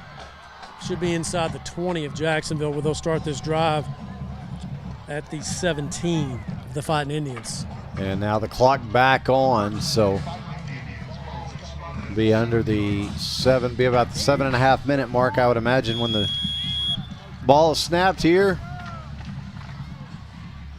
as the dreaded running clock gets Jacksonville for the second week in a row. But here's Taylor trying to stretch it around the outside on the right side. Get a pick few. up some. So with the running clock, Aaron, we're going to be pushing, maybe getting at 10 o'clock, man. It's been a while since you finished the game at 10 o'clock. Yeah, that's right. But we knew coming in, both teams run the ball so much, and especially with Jermaine and, playing in this revamped Jacksonville offense, that it would be mainly relying on the run. And, of course, we know Palestine does that. 2nd and 6 now for Jacksonville. Snap gets away from Taylor. He's able to reach down, pick it up, but then he is absolutely swarmed. Number 15, Perry Cole, is a large young man. Look at him coming out of there. Yeah. He is, again, nobody puts heights and weights on kids on the roster anymore, but he's 6'4", 280 at least.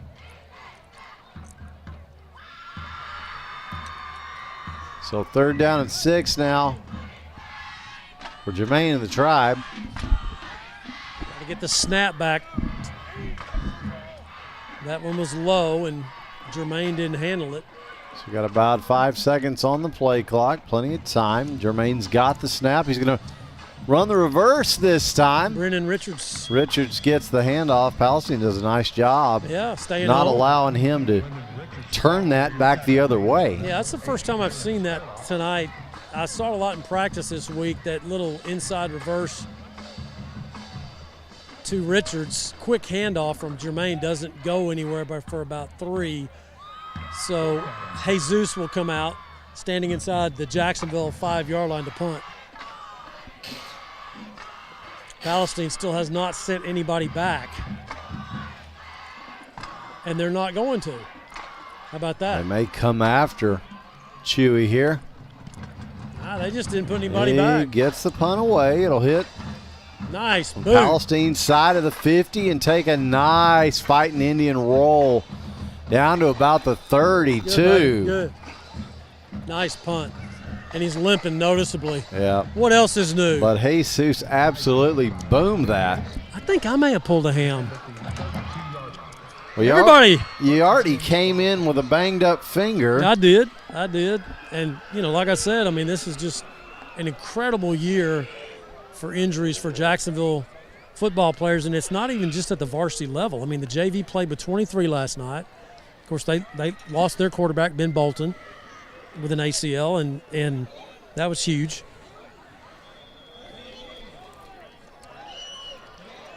Of course, Matt, as we get to the latter stages of the 4th quarter here, we might want to tee up that trivia question. Yeah, I need to toss that out there. Let's get this play, and then I'm going to bring it up and see where you guys are on this one. I think y'all should get this one. Wildcats back to work. And off now. Cutting it back up the middle. All right, guys, listen up. Which Texas high school coach has won? Oh, we got a little brawl here. Oh. Hang on. Don't be doing this. Well, Back you off. got to get out of there if you're Jacksonville. Keep in mind that Palestine had about 10 personal fouls. Yes, they did. Their game with Chapel Hill, so you do not want to get baited into these type of situations if you're Jacksonville. Well, I'm not going to say who it is for Jacksonville, because I'll just say it's one of the usual suspects. So no names. Okay. As they clear this up, back to the trivia question. The clock's still running. Which Texas high school coach has won the most state championships? A, G.A. Moore from Salina. B, Tim Buchanan from Aledo. C, Scott Surratt from Carthage. D, Gordon Wood, Brownwood. Which Well, of those 4? If I'm not mistaken, and I may be, but I think that Scott Surratt, with his last, which I think was his 9th, did he pass Wood or are they tied? All right, I'm leaning towards Surratt. That's where I want to go. All right, what about you, Ryan? My answer is probably going to be Tim Buchanan with Aledo. I know they have the most state championships, and I don't know how many of those he was not involved in, so that's going to be my answer. All right, does Todd have a headset on? He does. What you got, Todd? I'll go with Carthage. Okay. The answer is the Texas high school coach for the most state championships. It's a tie. Scott Surratt and Gordon Wood both have 9. Gordon Wood was at Brownwood for his 9, and of course Scott Surratt still coaching Carthage. They are playing Rush tonight at home, and they were winning 35-7 last I saw. I think it was 49-7 when I looked just a minute ago. So it's Scott Surratt, Gordon Wood, both have won 9 state championships. And Ryan, that's not a bad guess because Aledo has won the most state championships, but they've done that with, I think, 3 different coaches. Tim Buchanan was the middle guy, and I think the guy that is there now has won 3 or 4. Can't remember his name. Anyway, after all the penalties, Jacksonville got heavily penalized. Palestine football at about midfield. So Palestine just going to go again with a straight up the middle run and not much there. Get up, don't do anything. They're wrestling for the football. That's when stuff happens, but Dede was wanting that ball, fighting for it. Clock will continue to run. Yeah, Fussell, the back there, he took his time to get up, and I think he kind of pushed off. Yeah, I guess Dede was trying to take the ball from him, so. Yeah, there was a little fight for the ball for sure. You want this one to be over. How many trains is that? That's at least 4. What is going on? I should have bought transportation stocks today. That's right. Well, I'll tell you what. We've had a couple of games this year where I don't feel like there have been any, so I guess they're making up for it. There's the pitch to the right side, and Jacksonville does a nice job staying home. Yeah, nice job by Josh Gaskin as the gas can comes in and snuffs that out. Folks, stay with us. We're getting closer to the end of the ball game. We'll have our post-game awards. Todd will be along with Randy Gorham's post-game statistics, and we'll wrap this one up at Tomato Bowl as the Fighting Indians next week with a bye. And then we'll be back in a couple of weeks as we head over to Lindale to play a red-hot Lindale Eagle team. Well, I say red-hot. They got smoked last week by Kilgore, but tonight it was all Eagles over the number 1 team in the state, Chapel Hill Bulldogs. We'll see if we can get that final here in just a minute, as this one is under a minute to go. So it looks like the Wildcats now just in the, I was just saying the victory formation, but actually running this straight forward, straight ahead. Yeah, I don't want to ruin your average. Just go ahead and push forward and don't take a knee. So they shouldn't have to snap the ball here. That should do it. Well, they didn't stop the clock. They're just moving the chains, and that should do it. So Palestine does not have to snap the ball again. That will do it. And unfortunately, Jacksonville limping into the bye week in more ways than one is dropped the decision here tonight, but also still dealing with just so many injuries. Yeah, not much to say about this one. It's just Palestine running the football. Jacksonville couldn't stop them, and you got to give Jacksonville's offense credit with Jermaine. They came out, they played decently for what they had to work with all the injuries, and it was just too much Palestine wing tee tonight. Yeah, just Palestine doing what they do best and just able to run it at Jacksonville all night long. And we knew that Palestine could score. Well, guys, let's hand out some of our awards tonight, or all of our awards, not some of them, all of them. Let's start with our Bone Crusher hit of the game, sponsored by Dar Chiropractic. If your body needs an adjustment, call Dr. Darwin Dar. Hometown Chiropractor. Bone Crusher hit of the game is going to Zeke Whitaker. That was early on, crushing tackle down toward the goal line, making a big stop. So Zeke Elijah Whitaker, we call him Zeke, gets the Bone Crusher hit of the game, sponsored by Dar Chiropractic. Jacksonville play of the game, guys. I mean, I think we got it for the second week in a row. It's got to be the kickoff return by Rodarius Searles from 65. He also had a nice 28-yard touchdown run. Jermaine had a nice ball game, but for the play of the game, it's Rodarius Searles' 65-yard kickoff return. The play of the game is sponsored by Congratulations. No objections up here in the booth. Congratulations can personalize trophies. They create special recognition items for banquets.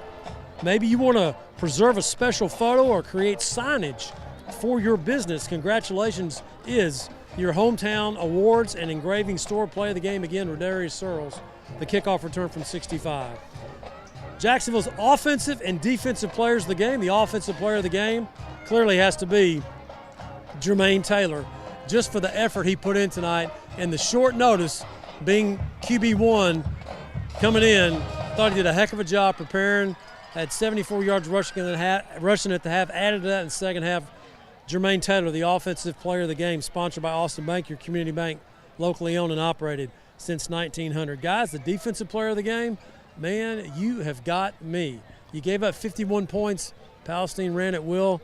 I'm not sure, but I'm going to let y'all have that one. Yeah, you know, I've got to go with, and it may just be because it was a name that was called more often than any others, but DK was in on quite a few plays tonight. He had a pass breakup in the first half. He had at least 3 or 4 tackles. Datavius Kincaid, he was in and around the ball when he needed to be, but unfortunately just maybe not often enough. But I think I would lean his way. Good call, Aaron. I got to go with that too. DK gets the defensive player of the game. Again, sponsored by Austin Bank, your community bank, locally owned and operated since 1900. Coach Holman still talking to his team. I want to thank always our post-game sponsors for the Bone Crusher hit of the game, to our chiropractic.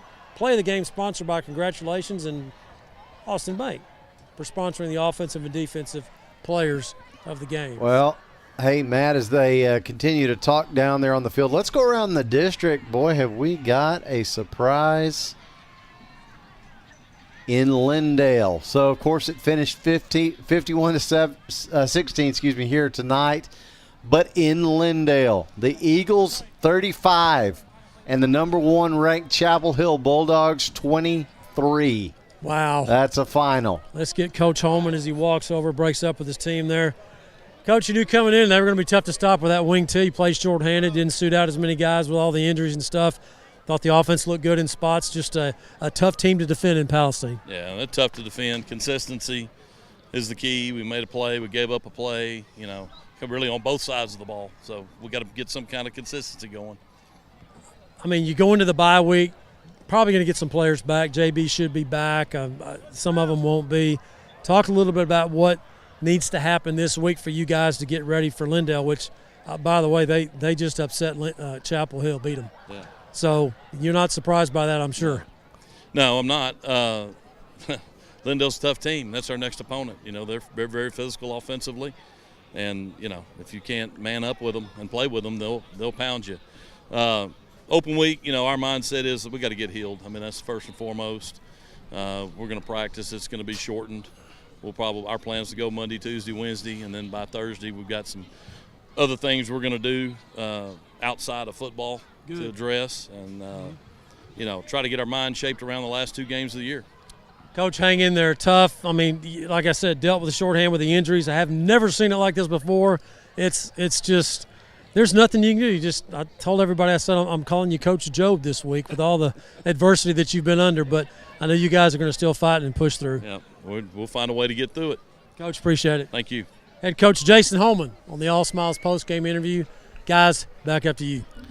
Thanks, Matt, and we will bring Todd Travis back in, and we will take a look at the post-game, or I should say the complete game statistics, brought to you by Randy Gorham CPA. Randy, of course, your hometown CPA since 1984. And Todd, this one finishes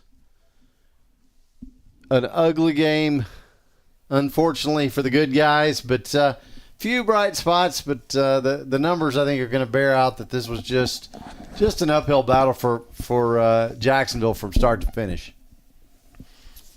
One bright spot was we had 210 yards rushing. Yeah. Well, I mean, the only problem was we had 25 yards passing. Yeah. So. Well, but you came into the ball game knowing with Jermaine that would need to be the focus, and they were able to do that. But yeah, like you said, when you don't have the balance, you're not able to, kind of leverage that with a passing game, and you see the result. So that is the top rushing output, I think, of the year by quite some distance.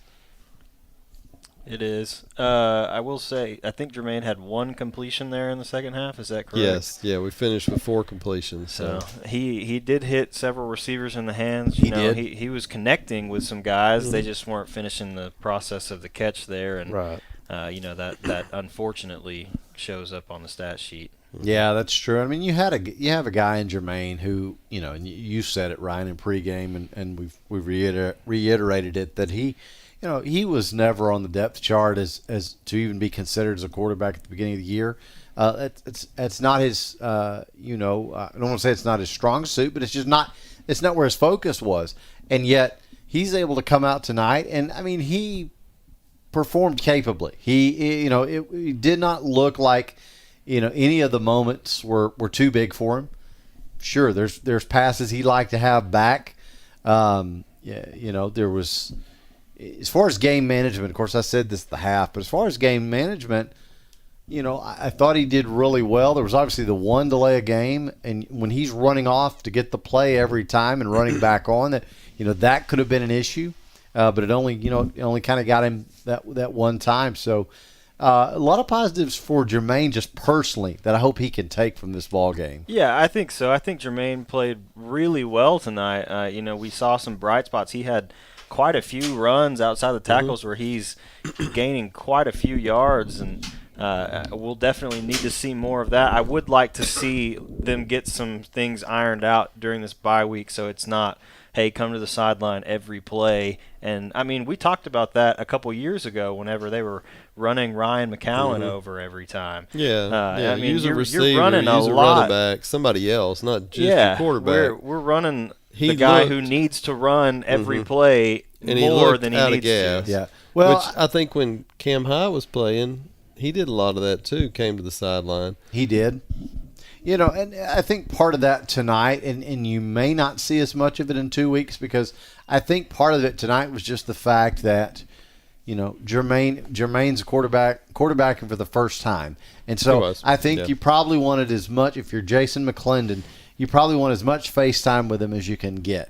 To try to make sure he try to walk understood him what he wanted through to do. the play, the upcoming play call, and give him the best shot. Probably that a you can. little more instruction there than just here's the play. Yeah, absolutely. You could tell that, I think. Hey, Todd, let's take a look at some other individual numbers for the Fighting Indians before we wrap this one up. Individual rushing, Jermaine finished with 18 carries for 130 yards.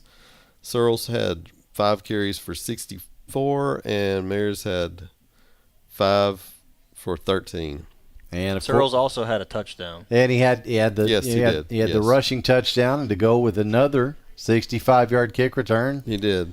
I mean, that's just becoming routine for him. That's back-to-back weeks. So very exciting to watch him play. And some bright spots tonight, but the Indians need the bye week in a bad way. They need to be able to get some guys healthy, refocus, and especially given the fact that in 2 weeks they will head to Lindale to take on the Eagles, who tonight knocked off the number 1 team in the state in Class 4A Division I, the Chapel Hill Bulldogs. And so Jacksonville will have their hands full at Lindale in 2 weeks, but next week's the bye, so we will take a break and everybody take a breather and hope you enjoy some time to do some other things. But we hope in 2 weeks to see you as we get ready to go in Lindale. That'll do it for tonight. For Matt Montgomery, Todd Travis, and Ryan Travis, this is Aaron Swink saying thanks for watching Fighting Indian Football on JISD Live.